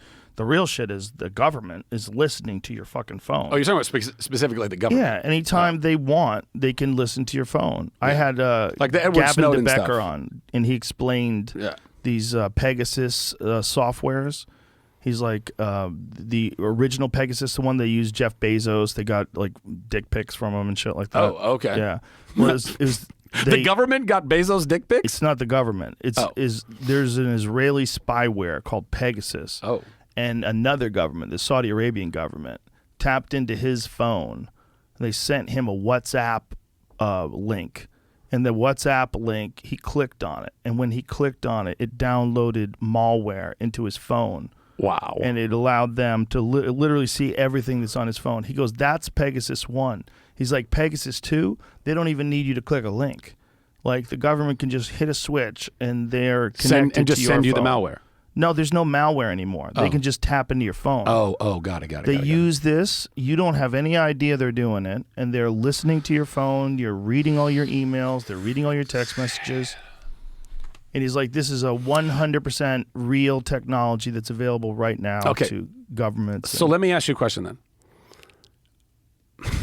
So what's the prognosis? Like, what is the world going to be like in 10 years if these technologies are not just very real, but very much being implemented? And they're just the tip of whatever this particular iceberg is. Like, well, it depends, Zach, on whether or not you're going to be compliant. If you're going to be compliant, we're going to have a good time. We're going to have a good time together, but we're going to need equity. We're going to need equality and equity and a lot of other words that make you give up all of your sovereignty and your power and rights. We're all going to be together in one cubicle, just mushed in together. No one has a better life. Well, yeah, that's terrifying. But I think that we can help everybody have a better life and not go down some dystopian weird shit. It's definitely possible. Because everyone needs to be loved. I mean, I don't know. Well, that's what every human person wants. Yeah. Every human person wants love. That's it. Yeah. And needs love. Yeah. And when they don't get it, they get sick. That's what happens. When people are really angry and they lash out, it's almost always like, if we looked at love like a quantitative thing, like, oh, look at there, Zach, you're low in vitamin D. If they could say, oh, you have like 10% love, this is not good. Yeah. Like, you need way more love. Yes. The problem is we just can't measure it. But if you went to a doctor and you're like, and they I'm had depressed, some kind of, and they're like, oh my God, this is right here, it's love. You're missing love. I mean, trust me, man. I struggled with depression so much throughout my life. Even as a kid, I didn't know I was depressed or dealing with anxiety or whatever. But did you find different methods that helped you relieve it? yeah, well, so yeah, ultimately, at 37, I talk about it in the book, but at 37, when I moved out to Austin, I had a whole meltdown, and thank God was surrounded by some friends and family that helped kind of pick me up and get me to this program that's up, and they operate out of Southern California and Connecticut, and I chose to go to Connecticut for 3 weeks of this like super intensive, life-changing, life-saving therapy, and it was, I threw the psychological kitchen sink at it. It was 3 weeks, every day, at least, 3 or 4 appointments that were one of either a psychiatrist, psychotherapist, dialectic behavioral therapist, art therapist, meditation therapist, life coach, nutritionist, gym 4 days a week, yoga twice a week, Pilates twice a week. Damn. And that helped me tremendously, and I learned a lot of modalities and things from all of that. But that wasn't until 5 years ago. The rest of my life, I'd been coping by fucking boozing and drugging and sexing. You know what I mean? Like, I didn't realize how much self-medicating I was doing for so long. And I wish that there would have been some way for anyone to be able to be like, I'm just going to like see what your levels are. Right. Because I didn't even know. I didn't know that what I was constantly feeling all the time. Well, anxiety, I was constantly feeling all the time. Depression would hit me in these moments where basically I'd have massive dopamine crashes, I think I've come to find out. Like I would finish a job, or I'd get out of a relationship, or I wouldn't be working for a while, and all of a sudden it's like, I'm worthless. Work always kept me buoyed. If I'm at work, it's dopamine all day long, Right. particularly on a movie set or whatever. It's all this a bunch of little puzzles. You're just solving little problems all day long. Yeah. Dopamine. Being on a Broadway stage, you got 1,000 people. I mean, you understand the rush of a live audience. Fuck, you're feeding off of that energy, and you're playing jazz with this crowd. I mean, it's incredible. So much dopamine. And I would get off, doing a Broadway show. I'd be flying after the show, and then we'd go to the bar with some of my castmates, and I would be drinking whiskey gingers like till 3 a.m. because I didn't even have to be at work the next day until 6 p.m. or whatever. And it was all just a ton of self-medicating because I didn't love myself, and I didn't know that I didn't love myself. Wow, so you just thought you were partying. Yeah, basically. Yeah. And so then I think that's what a lot of people think. You have a moment where it just comes crashing down. Is it a moment? Is it a series of moments? No, it was like, I had this big dream, still do, of moving out here, buying a bunch of land, building a movie studio / arts commune / resort. That's kind of like a new United Artists studio. Someone sounds like a cult leader. Right? Why do you think I came to Texas, bro? And so I had, head full of steam and dreams and all that, and I was so convinced, like, this is what I'm supposed to do with the rest of my life. I want to make a better Hollywood, all these things. Right. And I came out, but I'd like my work life wasn't great at the moment. Like the jobs I was doing, I wasn't stoked with. I was again feeling like a failure. I'd just broken up with this girl, wonderful girl, who was from Austin, who probably would have moved here with me, but I self-sabotaged it all and was like, no, I don't think this is going to work. And I came out here, I had no real support structure, and my friends and family, I had a beautiful community in Los Angeles, but I was like, I got to go. I feel compelled. I got to go do this. I got to go buy this land. And I'm really grateful that I did, but I didn't do it in the healthiest of ways. And so I ended up out here, and I was alone, and I was deeply, deeply feeling like, oh, I've blown up my life. I don't feel supported. I didn't feel like, I felt like a lot of my friends and family were watching me go in this kind of almost manic state of like, I got to, just, if I don't do it now, I'm not going to do it. And I knew I had to get out of California. Like California has been broken for so long, and I love California. I'm from California, but it's just so busted in so many ways. But so I came out, had nobody, had no real support structure. Work wasn't great. Love life wasn't great. All these things were just like falling down on me. And so massive just spiral into darkness. Damn. Yeah, it was gnarly. I mean, even went to... I was definitely considering killing myself, and it wasn't the first time that I'd ideated on certain thoughts like that. If ultimately committing suicide is like a 10-rung ladder, I was at rung 9 a couple of times in my life. Yeah, it was gnarly. But I didn't realize that the reason why you get there is because your hormones are all completely out of whack. My dopamine, my serotonin, my norepinephrine, all these things that are, and me going and drugging and boozing doesn't help balance those things either. But you don't know that. You're just chasing. Like, I got to be happy. I don't know how else to get through all this stuff, Yeah. So all of that just came. Oh, I quit smoking when I moved here too. So like all this, everything. It was so intense. But anyway, this place changed my life. It saved my life. But I will also mention though that it gave me a lot of understanding of my own psychology and just psychology in general, I suppose. But I learning all these things about how to like love yourself more. That's great. You can learn all that knowledge, but if you still don't believe that you are worthy of being loved, you won't apply any of it. You don't care about any of it. You don't see the value in yourself to want to put that work in, And so thank God there was this woman, her name is Beth in the book. We had these like companions, basically, like house moms, because if somebody's not in a very good place, you can't depend on them to like get up and like make themselves breakfast and get to your appointments and all that kind of jazz. It was a very nice place that really took care of you. It was built for like CEOs that were having massive burnout and all that jazz, like lots of depression and things of that nature. But anyway, we had these companions and they would rotate through, lovely women, all of them. But there was one, Beth, who was a mom of 3 kids, just like me and my sisters, middle boy between 2 girls. And her son also struggled with mental health. And she turned out to be this angel, man. Like this total, God loved me through that woman in the most intense, amazing ways. And she doesn't take credit like she did it. She knows she was just a vessel. She was just a tool that God got to show me a mother's love, like really kind of for not the first time. I know my mom loved me and tried to do her best, particularly now I've done all the therapy.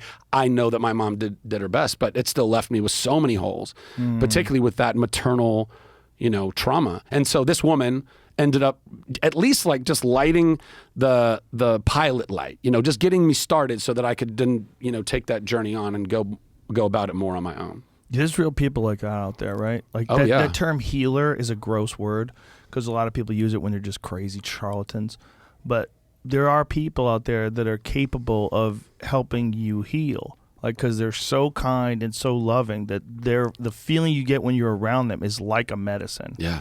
It's like how we were talking That's about love, bro. If you could register love, like if you could look in your blood and go, oh, your zinc levels are good, but your love is down. Like if that was a real thing, I bet we would think about it differently, because then we would think about it as something, because now that we can measure it, we would think about it as something that's actually a tangible physical thing that's necessary. But it is.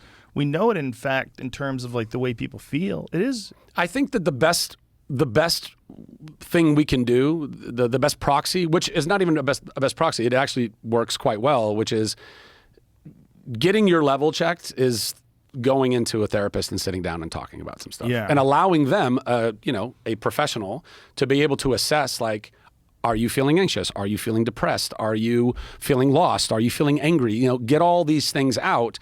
They can then be that mirror back and say, hey, I think that maybe you're operating in this way, and let's help psychologically chiropractor you back into being a happier, healthier version, stronger version of yourself, because it would be great to just be like, boop, there you go, there's the level. But therapists are, that's why I think everybody needs to go to therapy. Not everybody needs to go to therapy to live.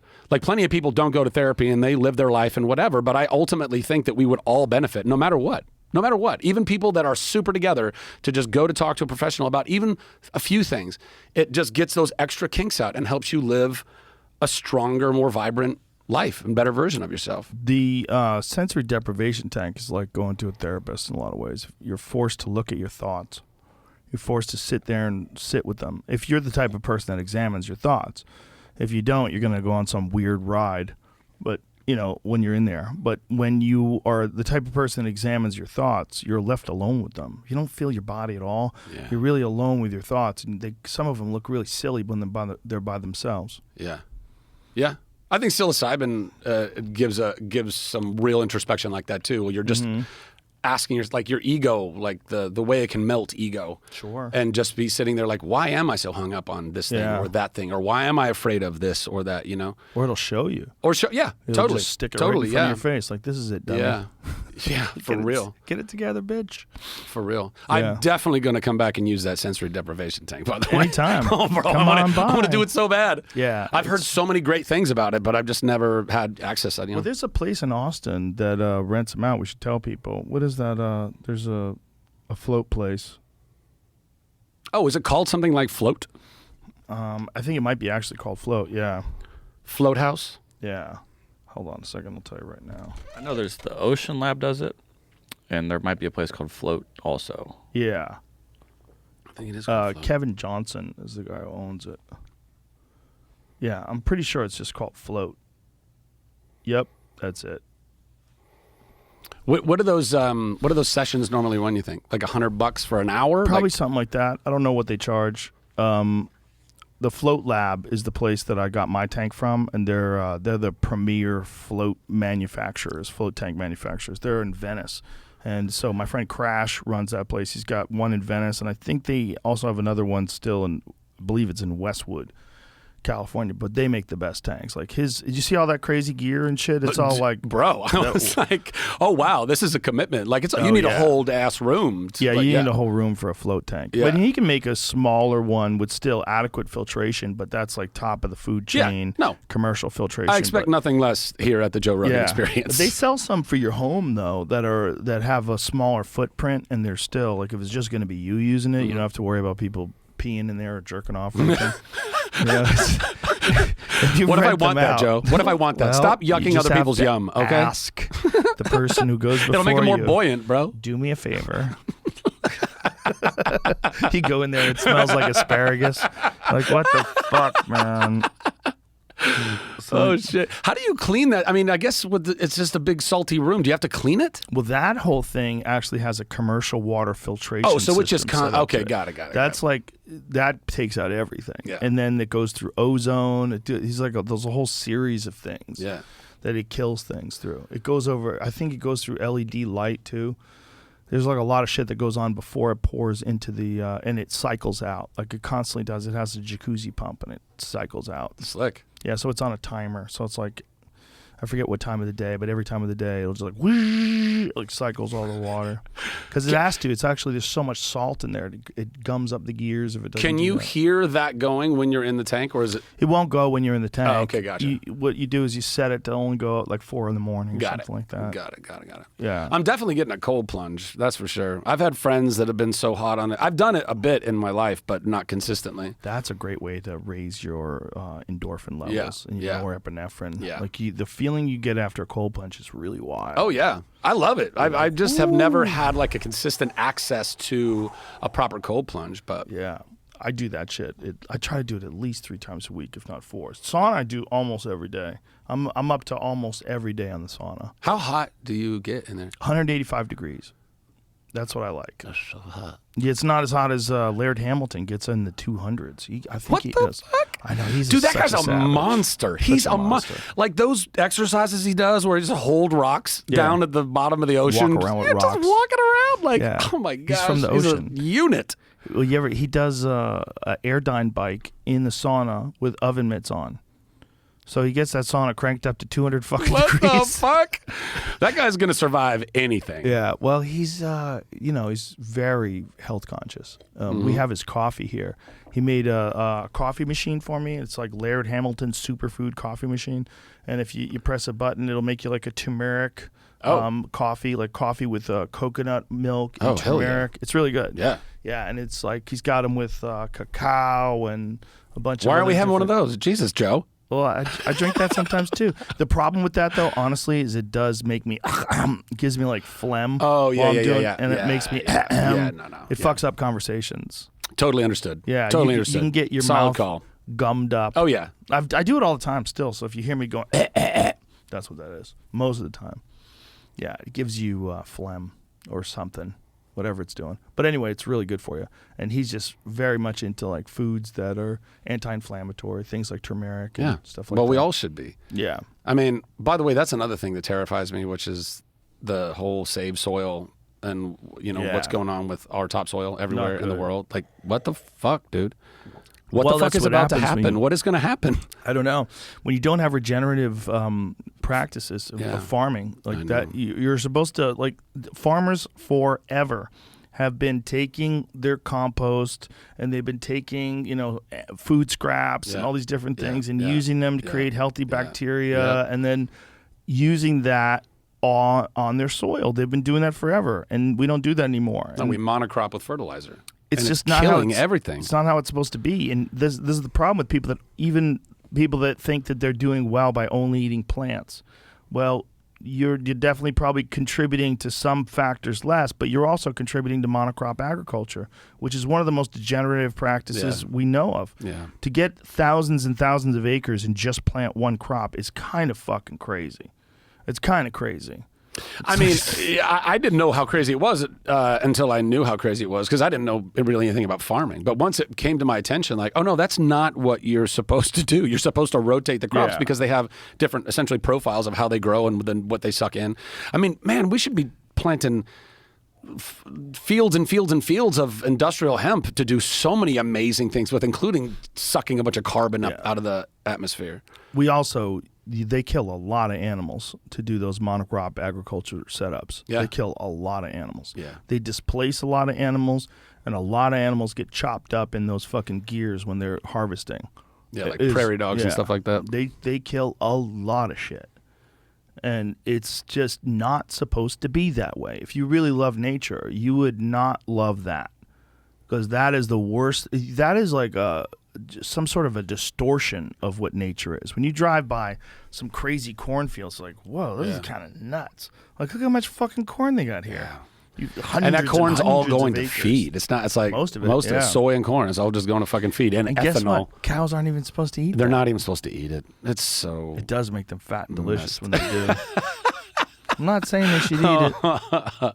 I prefer grass-fed meat anyway. It's like it tastes better. It's Yeah. better. It Oh, feels like guaranteed. it's better for you. Yeah, guaranteed. And it's just, you don't feel bad. Like, that's what they're supposed to be doing. They're supposed to be eating grass. Like, if you stuff them full of fucking marshmallows and corn, and though that's like Wagyu freaks me out the most. Oh yeah. Because they like basically made like the sickest, most obese Yeah, cows. yeah, Just yeah. so they're more tender and Yeah. delicious. And you know what though? I will say, I've had some good Wagyu, I but have. sometimes I have it. I'm like, this is too much. This isn't enough. Like, it's almost too buttery and Right. You know what I mean? Like, I Where's want a the little chew? more steak. I want something Yeah. more than that. More of a chew to it. But I would, going back to people who are more plant-based in their diets, one of the other things I find fascinating, which is I think I actually learned it on this podcast, which was how now we recognize that plants are way more intelligent than we've given them credit for so long, and communicate with each other and help each other, and with all the mushrooms and connecting. What is that called? Mycelium. Mycelium. Thank Yeah. you. All that going on. So it's like, well, you don't want to friends of mine who are vegan, they don't want to eat food because they don't want to kill an animal because they see a soul. They connect a soul or something to that. I go, okay, but these trees might actually have some kind of a presence in them, even though they can't verbalize or do the things that animals do. How do you know that they also don't have some kind? I mean, like the studies where they played certain music, or they taught those ferns that they were dropping. You know what I mean? Like they learned. The plant learned something. You know they can hear? Yes, that's what I'm saying. Yeah, they can hear sounds. The sounds are like grasshoppers eating them. Yeah, And they'll change their flavor profile. Yes. Yeah. So you go, well, what is that? What is that? What is that? If not some form of life intelligence? I don't know. I don't know that they're on par with animals. I don't know that they're not. But we make these really interesting kind of arbitrary, more moral, stands, I think sometimes, and being like, well, animals are more of a life than a tree. And it's like, I don't know. I don't know that you can stand on that and still have the moral high ground. Particularly we just not don't now. want suffering, right? Really, the best thing to eat if you don't want suffering is shellfish, because they can't feel shit. Like if you eat like clams and scallops and stuff, there's a real good argument for vegans eating shellfish, because they're so primitive. They just move. They don't have minds. Like, there's no nervous system to speak of like What? ours Really? that can register pain. Yeah, scallops don't have. They don't even bleed. Like when you cut a oyster out, they're not bleeding. Right. There's no, they're so primitive, but they're a source of meat. It's a very strange animal because it doesn't really think. Yeah. It just closes, opens, and closes. Yeah. Right. It's like it's a muscle, literally, just one muscle. But because it moves like that, we consider it an animal. And then if you look at the protein and the amino acid, if you look at the content of an actual oyster, it's much more like an animal or a fish than it is like a plant. So it's not a plant, but it's dumber than a plant.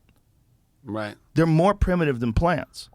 So it's like you'd be a mean person to eat a lettuce over a oyster. Interesting. Because oysters are dumb as fuck. Well, don't fish in general like lack a lot of nervous system or something? I don't buy that, dude, because they fucking freak out when you hook them. Yeah. And they seem to be in pain, when you cut into them. If you gut a fish, they look like they're in pain. I don't buy it at all. I just think they can't scream. I think they can't even feel it.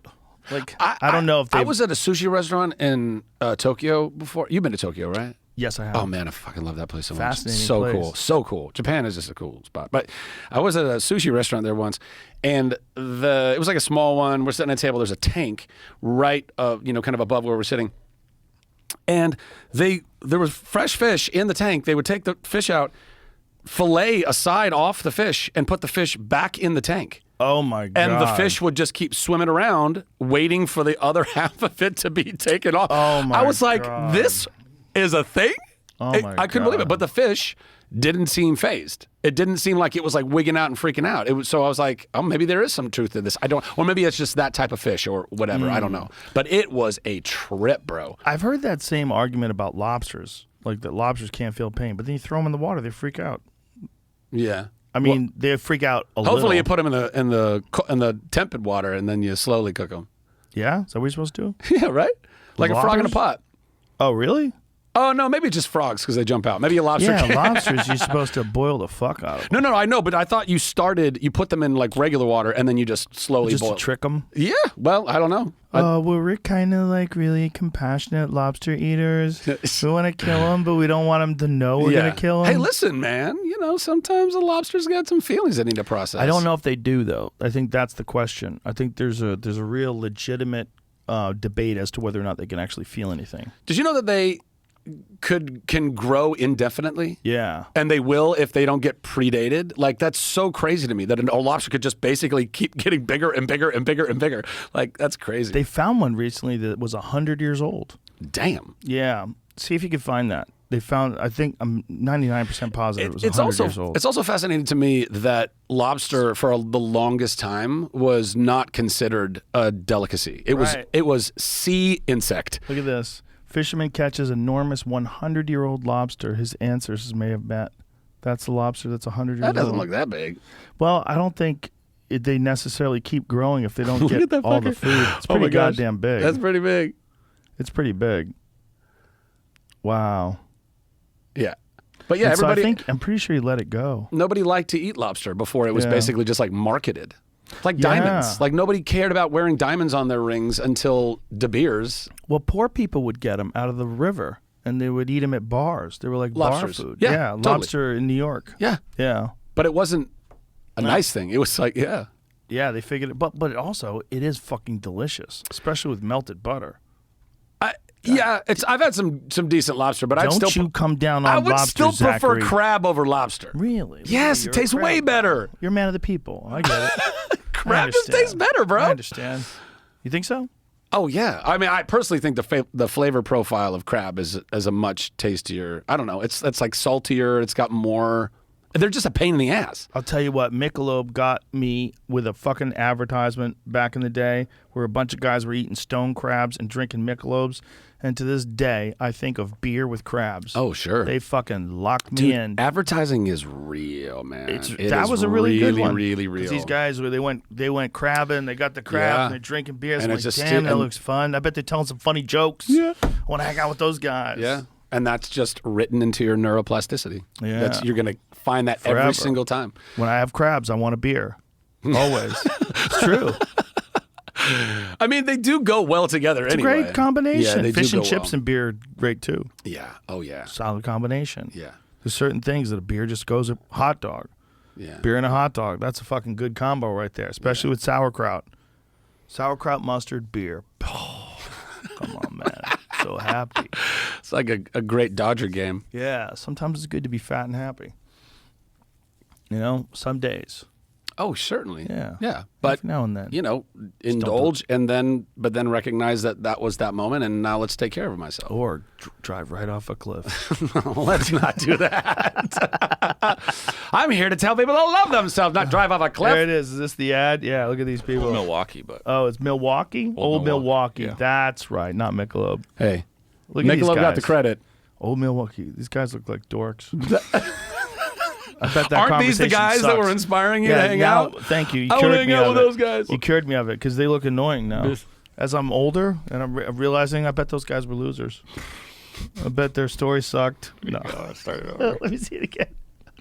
Florida Keys. I love that they give you Those the guys, setting. all three of those guys died from cocaine that they got from the money they used to film this commercial. Stonecraft, Big and Freddie, and Milwaukee. Look at it. Oh, man. Milwaukee. Beer, and man, you can't have one without the other. You can't have one without the other. Look, they're sucking on those crabs, Think of beer. telling stupid stories. And then she shit in my bed and I took her back. You know what? Doesn't get any better than this. Doesn't get any better than that for them. They're not wrong. Because they suck at conversations. Those guys are both, all three of them, they're annoying. What kind of beer do you drink? Are you a Pilsner guy? Are you a pale ale person? I like all kinds of beer. I even like crazy crafty beers when dudes get crafty. There's this place I think it's called Lore out here, Lor. I think Loro. I think it's called Loro. Yeah, Loro. It's like an Asian barbecue place. You know the spot? Great spot. Fantastic food. But they also have a beer that's like a kombucha beer. It was wild. And they give it to you like in a small glass. Like I was like, oh, I'll go get a beer. And I picked a beer and Sure. they give it to me in this like little Yeah. thing. You're What like, is that's not a beer. And then you drink and you're like, oh, wow. This is wild. Like, what a wild flavor. Is it like hard kombucha? Yeah, it's like a hard kombucha, but it's like a beer. It tastes. Well, I guess they're it both might. They fermented, might not right? have even called it kombucha beer, but it tasted like kombucha and beer, like a combination. of the two. Kombucha. Like I like that kind of shit. I like Yeah. a lot of weird beers. Like who? Do you remember who brought in those? There's a company that makes like it looks like wine bottles, and we had it out there. Firm, isn't it Firm? Isn't it called Firm? Anyway, that was a beer that tasted like almost like a combination of a beer and a sparkling wine. It was really interesting. So people do weird stuff with beer Oh, now. microbrewing is like insane. There's Yeah. so many different types of beers now. So I like that stuff, but I also like a Heineken every now and then. Yeah. You know, I like Yeah. a good beer, solid beer. People are like, Heineken sucks. No, it doesn't. It just tastes like Heineken. It's a solid taste. Yeah, it's interesting how people just want to, just because something is like, I don't know, a staple Mainstream. or mainstream. It's like, it's particularly like there's a lot of beer snobs that are so about the craft beers that it's like, oh, you drink Dos Equis. It's like, yeah, I like Dos Equis. I like Modelo. I like Budweiser. Yeah, I Tecate. like them. Yeah. I But like there's a lot lighter of, beers. I like There's more a reason why they're Pilsners. popular, you fucking idiot. Yeah, for real. Yeah, and they're refreshing. Yeah. Dude, It's carb water, bro. Cold Budweiser is refreshing as fuck. Yeah. It's very refreshing. Yeah. I know dudes who drink them after they run. The first time I ever got drunk, I was living up in the Seattle area. My family had moved up there for a little while when I was in middle school, and my older sister was in her first year of high school, and she and her friends were loading up into one of her older friends' vans, like panel van with there was like a mesh gate from like the front seats to the back, and there was no seats in the back. It was like a couch or like two couches and just boxes of Naughty Ice, natural ice beer. I don't know if Right, sure. And though my sister protested heavily, her friends were like, "Yeah, no, bring your little brother. He's gonna come." And I was like, I don't even know, 12, and I was ripped. I was At 12? I was ripped, bro. Jesus Christ. Yeah. How Now, much did you drink? oh, I don't know, probably 4 beers. But a Naughty Ice was like For a 12-year-old, I know. That's it a was heavy insane. dose. It was insane. But it's not like I did that all the time. Like that was like the first cigarette I ever smoked was probably when I was 12. But I didn't smoke another cigarette until I was 13, and then so on and so forth. I wasn't like out boozing it up all the. I wasn't a 12-year-old booze hound, but I remember. I mean, it's like it's core memory for me. I partly remember it because my youngest sister, we were leaving at the house by herself. It was so dumb. We're leaving Shekinah at the house, and she starts coming out the front door, like, where are you going? And my older sister, Sarah, she's like, go tell Shekinah to get back in the house. And so I go to step out of the van, and I trip. And my left leg goes down and hyperextends, like bends all the way in, bro. And I'm on the ground. My whole knee is on fire, pins and needles up. But I didn't want to lose. Like, I wanted to save all the face and still go out with these cool older kids. So I get up, I'm cool. And I go hobble over to my sister, tell her to go back in the house. We go to the park and get drunk. And I'll tell you what, I didn't feel my knee for the rest of the night. It was groovy. So did it wind up destroying your knee, or was No, thank God, man. Like, kids are so flexible. Oh yeah, they just we're bounce rubber. back. When we're kids, we're rubber. Yeah, they bounce off of shit. I've watched my kids bounce off of stuff. You're like, you gonna be all right? Yeah. Like, yeah. But that's fine. also why it's so great to learn skills, particularly physical skills, when you're younger. Like, oh yeah, you know what I mean? Like all those people that start snowboarding when they're 2. 50. Yeah, well, that's tough. That's tough. But if you start when you're a teeny little kid, not only are you getting the mechanics, but like you have no fear because you're 2 feet from the ground. You're falling nowhere. Yeah. And you can keep chancing that until, eventually your bones become more brittle and you don't want to be chancing that anymore. Yeah, my youngest daughter started skiing before she was 2. You know, we just got her on How old one is of she them now? little. She's 12. Oh, yeah. Got her on one of them little bunny trails. Yeah. You know? And then they have those little magic carpets that the kids ride up, and then they ride down. I love those magic carpets. It's so adorable when you go to a ski place and you see little kids skiing. You're like, look at little tiny pizza wedges on the little ski just area. Just little pizza wedges going out. Little tiny with their little outfits. But if you can learn physical tasks, I feel bad for people that don't do anything physical, and then they try to pick it up when they're 45. Yeah, and that's rough, Their man. body's all uncoordinated and deteriorated. It sucks. It's tough. So it sucks that we don't get taught that this is actually beneficial to your mind. Like, we never got taught that. We're saying it now. That moving your body. Yeah. Oh, my gosh. Nobody ever heard that when we were kids. Well, yeah, because I don't think that they had any understanding of it at all. Which is crazy. It's not that long ago. It's not, but at least we have the Hubermans and everybody of the world who are like, hey, guys, we're really drilling down into this stuff. Yeah. Let's understand why our bodies act the way that they do. Let's understand why, we all think we're in so much control of our mind when it's so fragile. It can be hijacked in a moment's notice if your hormones are off, if you're not doing the things that can take care of this whole package. If that old Milwaukee commercial comes on, they get you. They get you. Yeah, it's important. Yeah, it is. It's really weird that if you think about how long human beings have been around, that we're just learning this in the last couple of generations, that it's important to use your body to take care of your mind. Like, that was never brought up to people from our parents' age. No one was broadcasting that. I think a lot of Eastern philosophy still held on to it, but it was not certainly not an American Western concept, man. I mean, we've been so backwards about so many things, particularly when it comes to health and wellness for so long. It's such a bummer. We were actually going to look that up yesterday, Jamie. Who was it that was talking about that using your body so it doesn't betray your mind? Who was it? Was it Aristotle? Digging through it. There's a lot of quotes of variations of it from back then, so I couldn't. Oh yeah, you had Ryan Socrates Holiday on. You guys were talking about that Stoic stuff. Yeah, he's fascinating. Yeah, he lives out near me in Bastrop. Yeah, he's a really interesting guy, and his work is so extensive. Like, his love of the Stoics is so I know. excellent Yeah. and so extensive. Yeah, I follow his Stoic Instagram, and it's always fascinating. It's also so cool to me, though, that if you really drill down into all of the stoicisms, there's such universal wisdoms and truths, which to me just says like that's the difference between information and wisdom. Like information is information, but that sometimes information changes. In fact, oftentimes information changes. But wisdom is universal truth. It is something that has been riding through our minds and hearts and DNA as human beings, and has been passed down and passed down and passed down. I mean, gosh, who's the awesome dude you had on that talks about meteors and Randall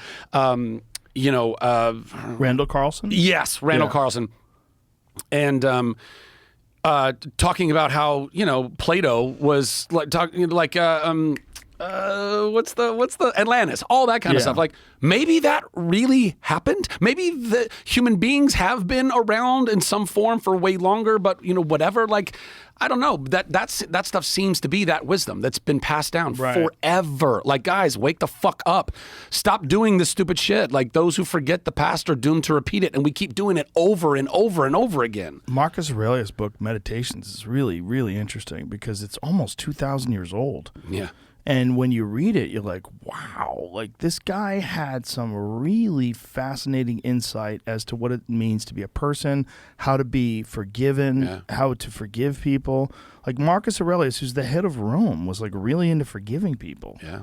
He's a fascinating guy. Yeah. And when Ryan Holiday sort of lays out his life and talks about how he was sort of betrayed and what all went wrong with him, it's like, well, I think Seneca was another like incredible example of someone with such, I mean, all of them, but he had incredibly deep, I think, caring, empathetic wisdom as well. But also Jesus. I mean, like, speaking of a manuscript from 2,000 years ago, and there's so much incredibly accurate, real, deep wisdom in the Bible. However you want to chop it up, Old Testament, New Testament, whatever, I have found there to be such power, but by the way, particularly when it comes to love. Particularly listening to what Jesus would talk about when it comes to love. You know what's interesting about that? Transformational. Like Marcus Aurelius was 100% real. We've read his stuff. Like Meditations is available right now for anyone to read. Although apparently there's more stringent translations, according to Ryan. But Jesus is like debated. That he existed or that he was what he claimed to be? Yeah, there's a lot of people that don't think he existed. Really? Yeah, there's a documentary called The Man Who Wasn't There. Really interesting documentary because it deals with like the historical reality of Jesus. Isn't that it? The Man Who Wasn't There? Very interesting documentary. So what did they propose happened then? If he wasn't, well, there's not a lot of references to Jesus, historical references, like other than the Bible. There's not like a lot of references to him being a real person of significance in that era. Right. Apparently, this is me, but I was not very well studied. No, understood. But what I'm saying is that it's debated. It's not debated whether or not Marcus Aurelius existed. Certainly, yeah. The God who wasn't there. That's what it is. Film beyond belief. Go to, what does it say? But then I guess 2005 independent documentary written and directed by Brian Fleming. The documentary questions the existence of Jesus, examining evidence that supports the Christ myth theory against the existence of a historical Jesus, as well as other aspects of Christianity. So I don't know if this is accurate or inaccurate, but I do know that there is debate as to whether or not Jesus existed. Sure. Even if he did. But there's no debate as to Marcus Aurelius. But they're from the same time period. They're only separated by like 100 years. I guess. I think. I guess I would still wonder, though, like... Is that true? Yeah, okay, 161 to 180, almost 200 years. Yeah. So, yeah. Isn't that fucking wild, though? AD 161, this motherfucker was writing his private notes to himself and ideas on Stoic philosophy. He wrote 12 books of the Meditations in Koine Greek as a source for his own guidance and self-improvement. Fucking amazing. He's so goddamn smart. And it just makes you think, like, I wonder what that existence must have been like back then. Like, what Rome must have been like at, 161 AD. God, it must have been fascinating. When was the fall of Rome? I can't remember. Like, was he living in the heyday, or was he... That's a good question. Jamie? The fall of the Roman, Western Roman Empire, September, it's got a date, September 4th, 476 AD. 476. Okay, wow. So he was still living in, like, some heyday Rome. Yeah. Shit was still kicking. 476 AD. Yeah, it's a trip. I mean, I'm assuming you've been to Rome as well. Oh, yeah. Dude, walking around those... What is that? It's a picture of the rise and fall. Wow. The decline and fall.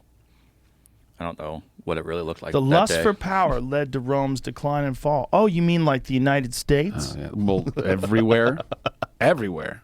Yeah, everybody, everywhere. You mean like Russia? This is the thing. Look at These are leaders of countries that need to figure out how to love themselves so they don't need to keep conquering everybody else and taking everything else. Go to that picture again of the guy trying to pull down the statue. Yep.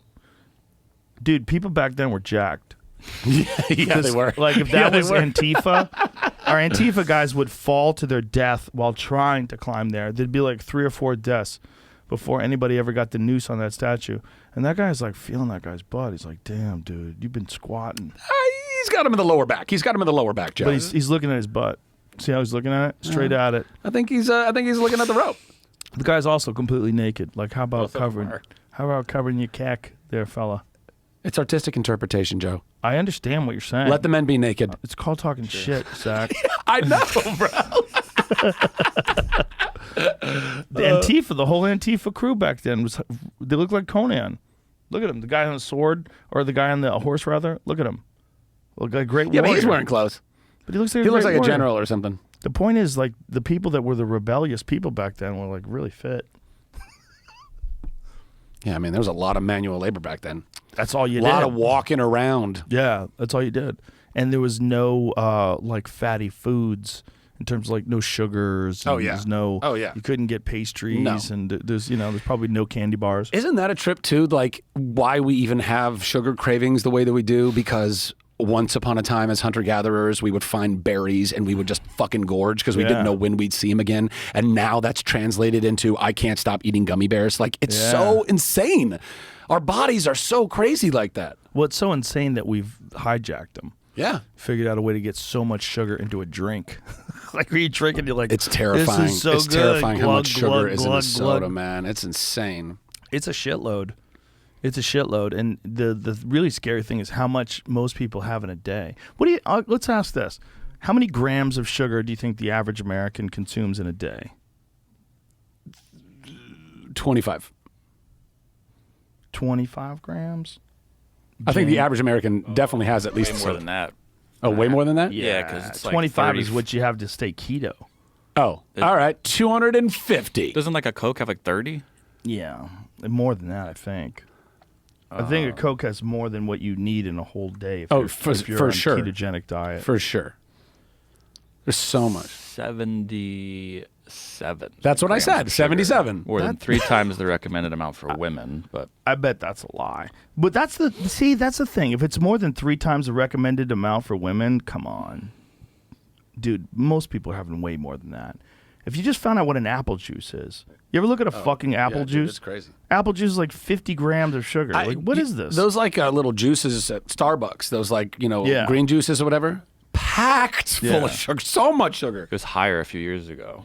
Really? Yeah. People dropped it? 111 grams of sugar a day. That was the average. So find out what 8 ounces of apple juice is. Because I saw it one time, one of my kids was laughing. Because I can't even read those fucking things. My eyes don't work that good. Do you know But she about- was reading the ingredients on apple juice, and she got to the sugar, and she was like, what the hell? Have you ever heard 24 grams for how many ounces? 8 ounces of how apple much sugar? juice. 8 ounces. Oh, geez. Yeah, 24 grams. I think some of them are different, but that's a lot. Have you ever 8 heard ounces. about, I'm sure you have, that whole study that was done, which basically formed our food pyramid that was paid for by the sugar industry? Oh, yeah. Yeah. Crazy. Not just that, but they actually bribed scientists to take the heat off of sugar and put it on saturated And put it on fat. saturated, which totally screwed everything up more. Screwed up a lot of people's bodies too. Oh, man. Because their diets got all fucking confused. And Yeah. they're eating margarine because Yeah. they think it's good for them. Yeah. It's insane, man. And the things, and the FDA allows these things to go on. Like, it's just mind-boggling to me. It is, no, I mean, I guess it's not, because it's all lobbyists and people being paid off. And There's a lot of crooks out there. that's so terrible. There's a lot of crooks out there, and these people have been co-opted by these enormous corporations. So these people can make decisions that benefit the corporations, and it benefits their career, and then they move on to get jobs in those corporations, and meanwhile everybody else is fucked. Yeah, isn't it oftentimes that the head of the FDA at any time was a former CEO of one of the pharmaceutical companies and then will also return Yeah. to them? They go back and forth. Insane. insanity that we are not all like, what the fuck? What the fuck? This is a rigged system. This Have should you ever stop seen immediately. that documentary Inside Job? It's about the financial crisis of 2008. I don't know. It's a really good documentary. But one of the things that's really good about it is that the guy who's the host of it, they think that they're going to be able to just respond to his questions, and they'll just paint a rosy picture of what went wrong and what we need to do next. And so he starts calling them out on all the various regulatory decisions that were made. And then he points out that these people oftentimes that are setting economic policy, these people that they're getting recommendations from are these mathematicians that work for these universities.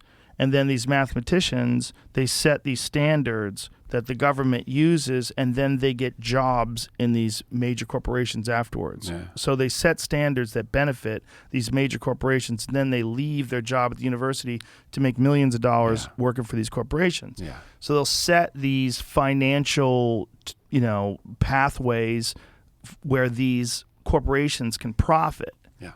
And then So they that profit. they can profit. It's wild Because most of no us one has don't integrity know. anymore. But the guy who is the host of this documentary is great because he really understands the financial system, and so he starts calling these guys out like while he's interviewing them and explaining like what they did wrong and why it fucked everybody up. And they're like, you can see these guys like, oh shit, I didn't know this guy would understand the game. Wow. It's a great documentary. And when did it come out? Right after the crash, so it was like 2010 or something. Yeah, like that? probably somewhere around then. All right. Yeah, it's good.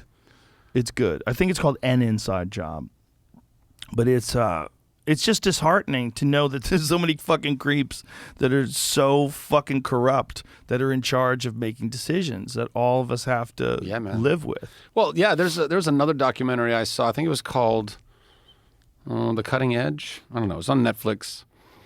But a lot of this stuff about the FDA, I learned from that because there are all these like not just drugs, but medical devices and things that are constantly being okayed that are fucking people up. Like meshes that they would put inside women who had like a hysterectomy or like major problems with these faulty products. But they were all just nobody decided to give it enough testing because they had a little fucking, side deal. Like we know I used to work for them. We're gonna get this in there. Yeah. Like it's insane. And there's no accountability. Well, that's what John Abramson talked about when he was on the Yeah. podcast. He Yeah. sort of really highlighted some of the more spectacular instances of that, like the Vioxx instance. Yeah. Yeah, there's a lot of that. It's like you can't trust people that have a history of doing that. We should all know that. And so if the same people that did that are also now trying to do this, keep your fucking eyes open, please. Just keep your eyes open. Yeah. Don't just dive in here. But I think we should, honestly, I feel like we should be keeping our eyes open with everything. With everything. Yeah, with all industry. Because all industry is bought, all of it. I wish to God I could look to one field and feel like it's being run with integrity. It's being run in a way where the corporation, the industry are valuing the lives of the people that run their entire situation and also valuing the lives of the user downstream with whatever they're providing. But they don't. They don't give a fuck. You never really get like a whole industry that's on the up and up. But you do get like people that operate in the industry, like people that run regenerative farms. Sure. There's people that do have like good ethics and good morals. That the problem is But they're not leading. It's just like that's the problem. It's like when we're talking about feeding 30 million people. Like, how are you doing it? How are you doing? How are you doing that with regenerative farming? How are you going to feed that many fucking people? How many farms do you need? Yeah. Like, where are you going to put them? Like, how are you going to replace factory farming in terms of output? Is it going to be lab-made meat? Like, what are you going to do? I hope not. And not only that, the energy crisis. Like the ways that people get down on nuclear, and it's like, what are we supposed to do? Well, nuclear is probably the best option for the future. It is. But people still want to hate it so much. Well, we're scared of like 3 Mile Island and Chernobyl and all that shit. It would fucking suck. It would. Another documentary that I watched a while ago called Pandora. I think it was called Pandora's Promise. Schellenberger actually was in it as well. Oh, yeah? And, and he was like, I used to be so anti-nuclear. I was completely against this. Yeah. And then I realized I didn't understand fully what I was weighing and talking about, It's a great documentary. But yeah, people are scared, but leading out of fear. It's more fear. Yeah, most of the people that understand nuclear in terms of like when they're looking at our potential to make clean energy, like what's the most likely scenario, like nuclear is a great one because they have better methods of developing those power plants with better fail-safes. Yeah, so like what happened at Fukushima is just, it's an old system. And they also have the ability to build plants where you can recycle the waste. So it's not just immediately put into a barrel and then like it's buried for a million years. You actually can take that same waste and recycle it through and get more and more out of it until it becomes even more inert. And then you go and just, dispose of it in a very safe way. But again, if we don't do that, like I'm all about regenerative everything, but there's a lot of people that still don't have really good power sources in this world, and we're just going to not go with a thing that could help the most amount of people with the least amount of impact. It's a bummer, Yeah, when you think about how many coal plants we have running, that should stop. Like we did this podcast once where we watched a documentary about this one town in Indiana that has like a series of coal plants around it that's so bad that like all their cars are covered in this like fine coal dust and like, hey man, you're fucking breathing that. Yeah. You got to get out of there. They all have like lung ailments and asthma and diseases and shit. Like, you guys are breathing toxic air. Don't they have the ability to put like those filters on the tops of their smokestacks that like kind of capture all that stuff? I don't know. I mean, how much can you really capture? Can you capture all of it? Like, what if you only capture 10%? What if you capture 20%? You're still good.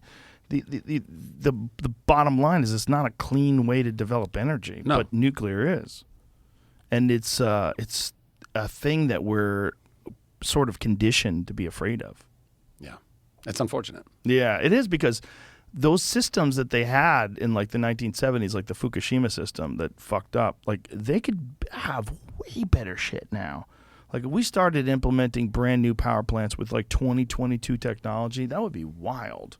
We could fix a lot of shit. And if they really want to implement electric cars like nationwide and have an even greater impact on the environment. But everybody like, you say nuclear, they go disaster, nuclear disaster. It's like those two things are like connecting in people's heads. And not to mention the fact that all of the battery components are getting out of rare earth and all of that practice, which is horrible for the environment, even to make a lot of these electric cars that are helpful for the environment. So it's like, where is the moral high ground in all of this? Where can't we all come together? Again, get this Jedi Council of 9 people and be like, can we just be fair about all of the pros and cons here and figure out how we can all move forward and everybody can actually have energy and power, which is one of the greatest, what's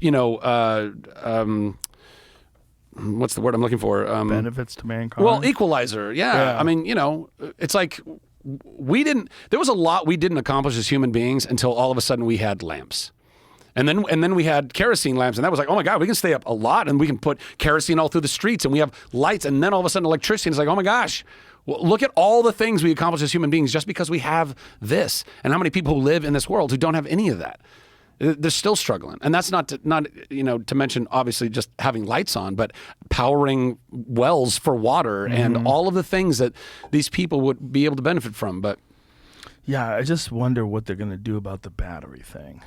The battery thing is, unless they come up with batteries that they make out of nuclear waste, didn't they figure out a way to recycle nuclear waste to use as there was some new revolutionary idea that someone was pushing about nuclear waste.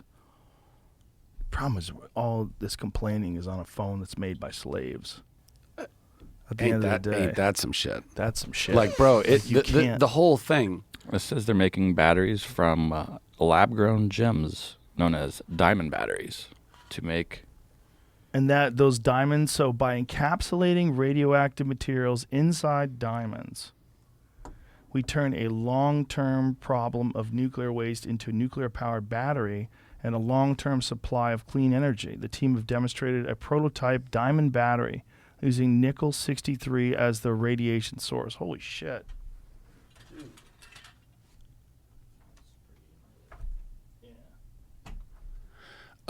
Makes sense. Makes sense that someone will figure that out. Slight tangent. Have you seen this dude? I think he's here in Texas. He created a machine that just makes water out of thin air. Have you seen this? I have seen that guy. I've seen. Didn't he just get somebody fucking sabotage his Yes, shit yes. somewhere? They sabotaged one of his units, but they got on top of it. And now Viola Davis had like totally pumped him up on Instagram, so he's getting a lot of like donations and stuff. But I think he's legit. Like everything I've looked at, it's like this guy actually made this thing, which could totally revolutionize the world. Well, it definitely works. Apparently, it pulls water out of moisture in the air. Yeah. But I don't think it's. I think it takes a long time. But he was giving away free water. Yeah. I think that's one of the things that was pissing people off. Of course. So the people that were selling water. Yeah. Because Sabotage. all these people own all of our water. Yeah. Well, I mean, it could be just local people that were selling water from like stores and just decided that their water sales were down. This guy had set up shop in the parking lot. Possibly. I wonder, putting my tinfoil hat on, I wonder if there's not a bigger play in all of that. I wonder if there's not larger entities at work who want to stifle things that would really revolutionize certain industries. I mean, like, there's been a couple of different people who have come up with, hydrogen engines or, something for a car that would just like run on water. And, and for some reason, somehow all of those people die, like very strangely. You know the one who said he got poisoned? His last words were, "They poisoned me." You don't know that story? No, what happened? This is the guy who invented a supposed water-powered car. And he goes to meet someone to discuss this water-powered car. And he starts gasping he goes to meet someone to discuss it, like someone from the automobile industry or something like that. Yeah. And his last words, he's running out of the place saying, "They poisoned me." Yeah. And he dies. And he dies. Here it is. Did Stanley Meyer die because he knew how to turn water into fuel? But see, it would not, and I'm not casting any aspersions, but it wouldn't surprise me at all. Because again, like, why stop at sabotage? If you're a massive industry, if you're a massive corporation, and you know that, gas, oil is up to the top. Oil is your commodity, and you need people buying this oil. You don't want somebody coming up with a new technology that is going to make oil, or at least gas for cars, obsolete. You don't want that. Look at this story. The crime scene is in Grove City, Ohio, Franklin County, with all the ingredients of setting in the American province that is dear to crime writers. It's 21st March 1998, the first day of spring, and 4 men are having a lunch in a restaurant. A waiter serves one of them some cranberry juice, perhaps, but we will never know for sure, chosen for dessert. This man, immediately after his first sip, suddenly gets up as if he's gone crazy. He holds his hand around his neck.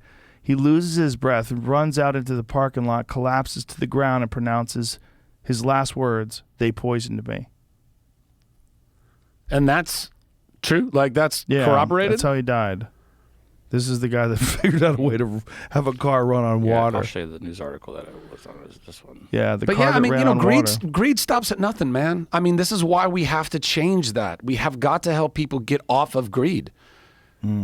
Because you will do potentially, again, I don't know what happened there, but I fully believe that corporations at large. Maybe it was his ex-wife. Maybe she was like, you know what, this dude, I'm tired of his fucking bullshit. I'm just going to poison him. And he thinks that the automobile industry's out to get him.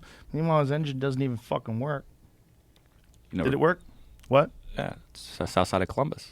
Oh, another one outside of Columbus. A bunch of assassins out there taking out inventors. A lot of stuff going on. A crime writer's dream. Yeah, I guess so. It is a kind of a fucked up story if it's true. But if it's true, how come nobody like back engineered his engine and started? I don't know. I don't know.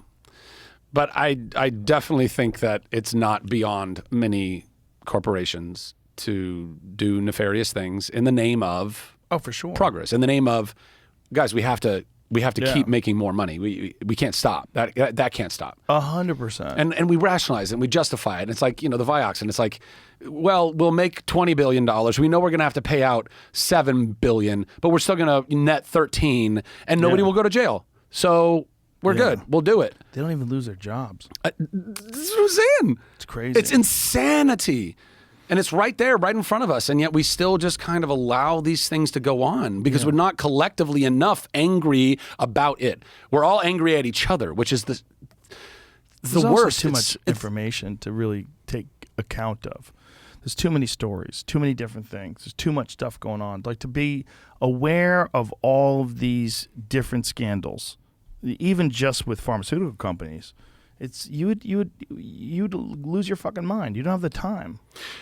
No, exactly. But to have leaders that are on top of that stuff that we can trust, which we don't. Definitely don't. Our politicians are all bought and sold. I mean, even the ones that I like or want to like, I don't trust that they have the ability to navigate all of that political scene and not end up fucking contorted by compromise by the time they get to a place of actual leadership where they can do things. Yeah. You know what I mean? It's like, how can we trust this system when the system itself is fucking broken?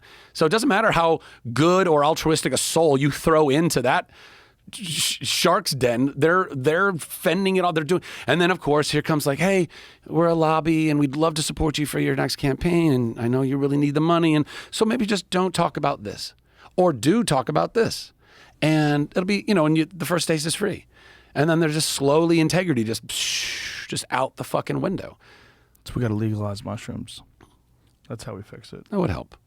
Spread it across the board, all of them. If they get Rick Perry, they would get the governor Rick Perry. That guy's pro mushrooms now. I think so. I was just talking to somebody about this recently. I think Rick so Perry. too. I think Rick Perry has turned a corner and understands that there is a lot of value, as there is true value, and plenty of these clinical studies have been saying this. There's true value in allowing us to responsibly use these things to heal people's minds and hearts and bodies. This is a good thing. Also, there's no good reason why it's illegal. And if it is legal, then we can study it and find out maybe it's not for everybody, and let's find out why. Because there's probably some people out there that shouldn't be taking it. And they're not going to know that. They're not going to know that if we keep it illegal. People are all going to think that you're keeping it from them and that they all deserve to use it. But meanwhile, there's probably people out there that are allergic to them, just like they're allergic to everything. Yeah. And there's no way to tell. There's probably people out there that are hypersensitive. There might be like a gene expression that, they should probably keep away from mushrooms because of this or because of that. Like, we don't know any of those things, unfortunately, because it's all in the dark. But all we do know is that, like the Johns Hopkins studies and all these different studies where people are showing beneficial results from giving psilocybin to people in these clinical settings, it's really interesting, man. It's really interesting stuff because it's like changing the way people interface with life. Yeah. And almost all of them report at least some alleviation of the anxiety that was involved and the trauma that they were trying to work through. Yeah. Psilocybin has done some really deep healing in my life. I think it's again, something to be respected. It's plant medicine, but I think it's something that it very much, even from my own personal experience, I think it has a lot of healing property. It's a lot of mushroom users out here in Austin. I think they're everywhere, bro. There's a lot of them out here. Yeah, I think they're everywhere, But I think it's because people are waking up to that and not being as afraid, I guess. I don't know. I mean, I don't think we should be constantly judging and shaming and judging and shaming and judging and shaming, which is what we've been doing for way too long about far too many things. We're not leading in that love. We're leading in that fear. So judge, shame, judge, shame, judge. It's... Well, it's also the pharmaceutical companies don't want you to have things that are going to cut into their profits, just like somebody would want to destroy that water machine because they're selling water. Certainly. Pharmaceutical drug companies absolutely don't want you developing these natural plant medicine. Yeah. What is the stuff I've heard about you talk about before? They have it done in Mexico, but you can't get it here. That's like totally healed people. Ibogaine. Yeah. What is that? Is that like a plant? Ibogaine is what Hunter S. Thompson accused. Was it Humphreys? Yeah, it was Humphreys during the presidential race. He he made Humphreys go crazy because he wrote all these stories about them bringing in Brazilian witch doctors, and that he had a serious ibogaine addiction. And if you've ever heard anything, he was accusing Humphreys of having an ibogaine addiction. Yeah, he just made a fake rumor, and Hunter would write things that weren't true at all. Oh, it was Ed Muskie. That's right. The drug Hunter claimed Muskie was being treated with was a little known root called Tabernath iboga or ibogaine. That's right. So he admitted I think he was on the Dick Cavett show. See if you can find the clip of him admitting it. That's probably him there. That yeah. is the clip. That's Yeah. what he looked like. And so he starts talking about this. Well, Jamie will pull it up. But that drug is a very, very introspective drug. It's not a fun experience. Everybody that I know that's tried it, rough. It's a rough ride. said it's horrific. Yeah. But very beneficial after it's over. My friend Dakota Meyer did it, and he said it helped him a lot. He said, but it sucked while he was doing it. Like, he was like fucking angry that someone made him do that or suggested he would do that. But then afterwards, he had another psychedelic experience, and he realized the benefit of it. But it's something that really helps people with addiction issues in particular. For whatever reason, it's really good for helping people get off opiates and cigarettes and alcohol. Finally said, well, you made it all up. I couldn't believe that people really believed that Muskie was eating Ibogaine. I never said he was. I said there was a rumor in Milwaukee that he was, which was true, and I started the rumor in Milwaukee. Finally. He was such a trip. I said there was a rumor in Milwaukee, which is true because I started the rumor in Milwaukee. That's hilarious. Oh, man. So tell people about your book, man. Oh, yeah. So it's do you out have now. a copy of it here? I don't. That did not send you one? No. Oh, shit. I'll get you one. I'll figure it out. But there you go. There's a picture of it. Love. Yeah, man. So basically, the long story short, I had this whole breakdown. I went to all this therapy on the heels of going to this life-saving therapy. Like, literally, as I was finishing up my treatment in Connecticut, I got my agency. I told, hey, I'm going to be off grid for a little while. So, don't send me any auditions or anything like that. I got to do some healing. Cool. And then, of course, 2.5 weeks later, I get an email. Hey, so there's a role in Shazam, which, by the way, I had already passed on an audition for that role of Shazam. I never thought I had a chance in hell of getting that job. But also, I was in a very dark place and not loving myself. So months prior, I'd passed on that audition. Now, I've done some fucking hard work. I'm seeing some light at the end of the tunnel. And I get this email from my agency, and they're like, hey, there's another role in Shazam. It's a supporting role. It's like one scene. No pressure. And I just had like this breakthrough, and I was like, you know what? I'm going to choose to love myself, and I'm basically finishing up my treatment right now. I feel good. I feel like I'm back on my feet a bit. And I came back from the gym one day, put my phone up, did one take, sent it to my agency, and like, I'm not going to allow that to define whether it happens or not. It's not going to define who I am moving forward. By a couple hours later, my phone's blowing up, and my agent's like, hey man, they liked you so much for that role, and but they think you could be their Shazam. They haven't cast it yet.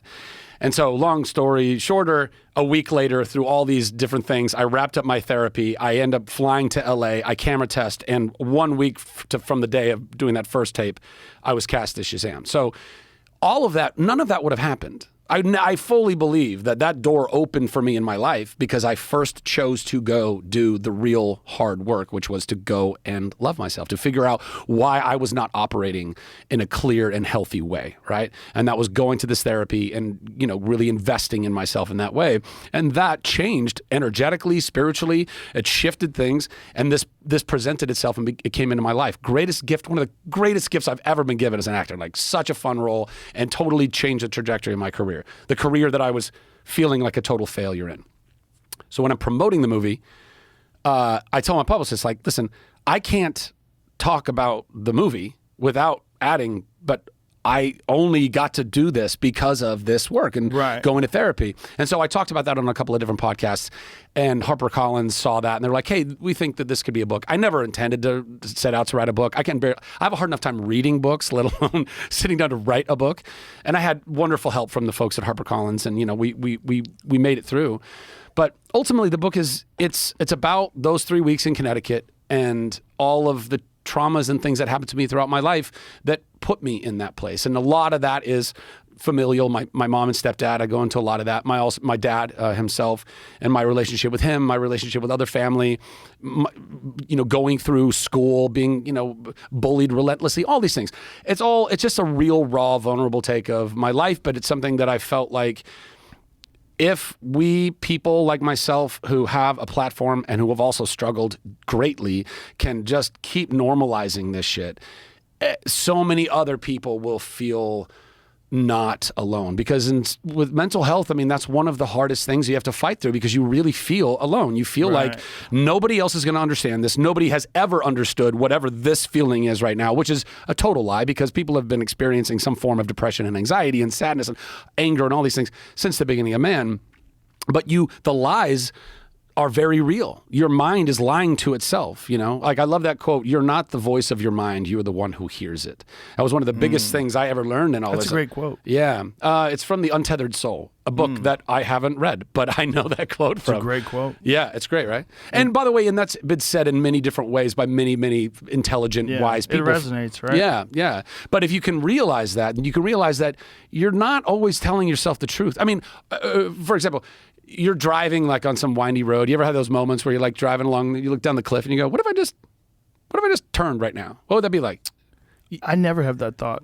Never? No. Not like you want to end it. Like just running the scenario of what would happen if I drove off this road right now. Nope. Never? Nope. I go, don't go near the edge. But that's my head. Don't go near the edge. Well, don't go near listen, the edge. I think a lot of people have these weird thoughts. It's not like you want to do it. It's just like a weird, like I'll go to a show, like go to see some theater or something like that. And I've often had the thought of like, what if I just got up and ran and jumped up on the stage and ran through the back of the stage? What would that happen? I would never do it. Right. But you have those random thoughts. Of course. That to me is a perfect example of your mind is going in weird places that you have no real control over. So that means it's very capable of lying to you. And the first lies that it digs in, that darkness in those lies, that is the depression and the anxiety and everything saying, you are alone, nobody else understands. So this is just my attempt to hopefully help as many people walk through the same flames that I did.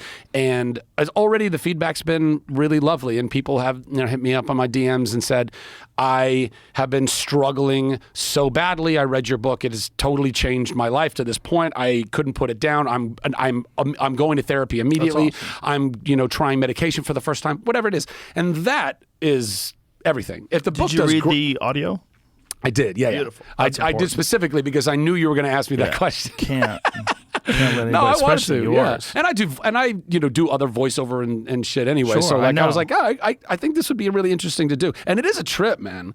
Like it wasn't what I thought it was going to be. Like I'm sitting there in this booth, and also like, you go do like voiceover for Tangled or something. You do like these long sessions, but you have intermittent, you're saying little lines here and there, whatever. But to go and sit down and read a book. You read the book, you go through 4 chapters, your voice is fucked. It's gone. You got to like parse it out, Yeah. But it was a really interesting experience. And I just hope that, again, at the end of the day, if it does well, fucking great. I'd be so stoked. But when's it out? Is it out now? It's out now. Right yeah, now. It came out last Tuesday. And so if anybody out there listening, wants... Well, I'm sure people buy it now. And you look handsome on the cover. Look at that. Thanks, man. Well dressed. Thank you. All right. Thank you very much for coming here. Thanks, tell Joe. people your social media. At Zachary Levi on everything. Instagram, Twitter, Beautiful. all that jazz. Yeah. Good luck with the book, man. Thanks, bro. Thanks for having Very me. good talking to you. Yeah, you All too. right. Bye, everybody.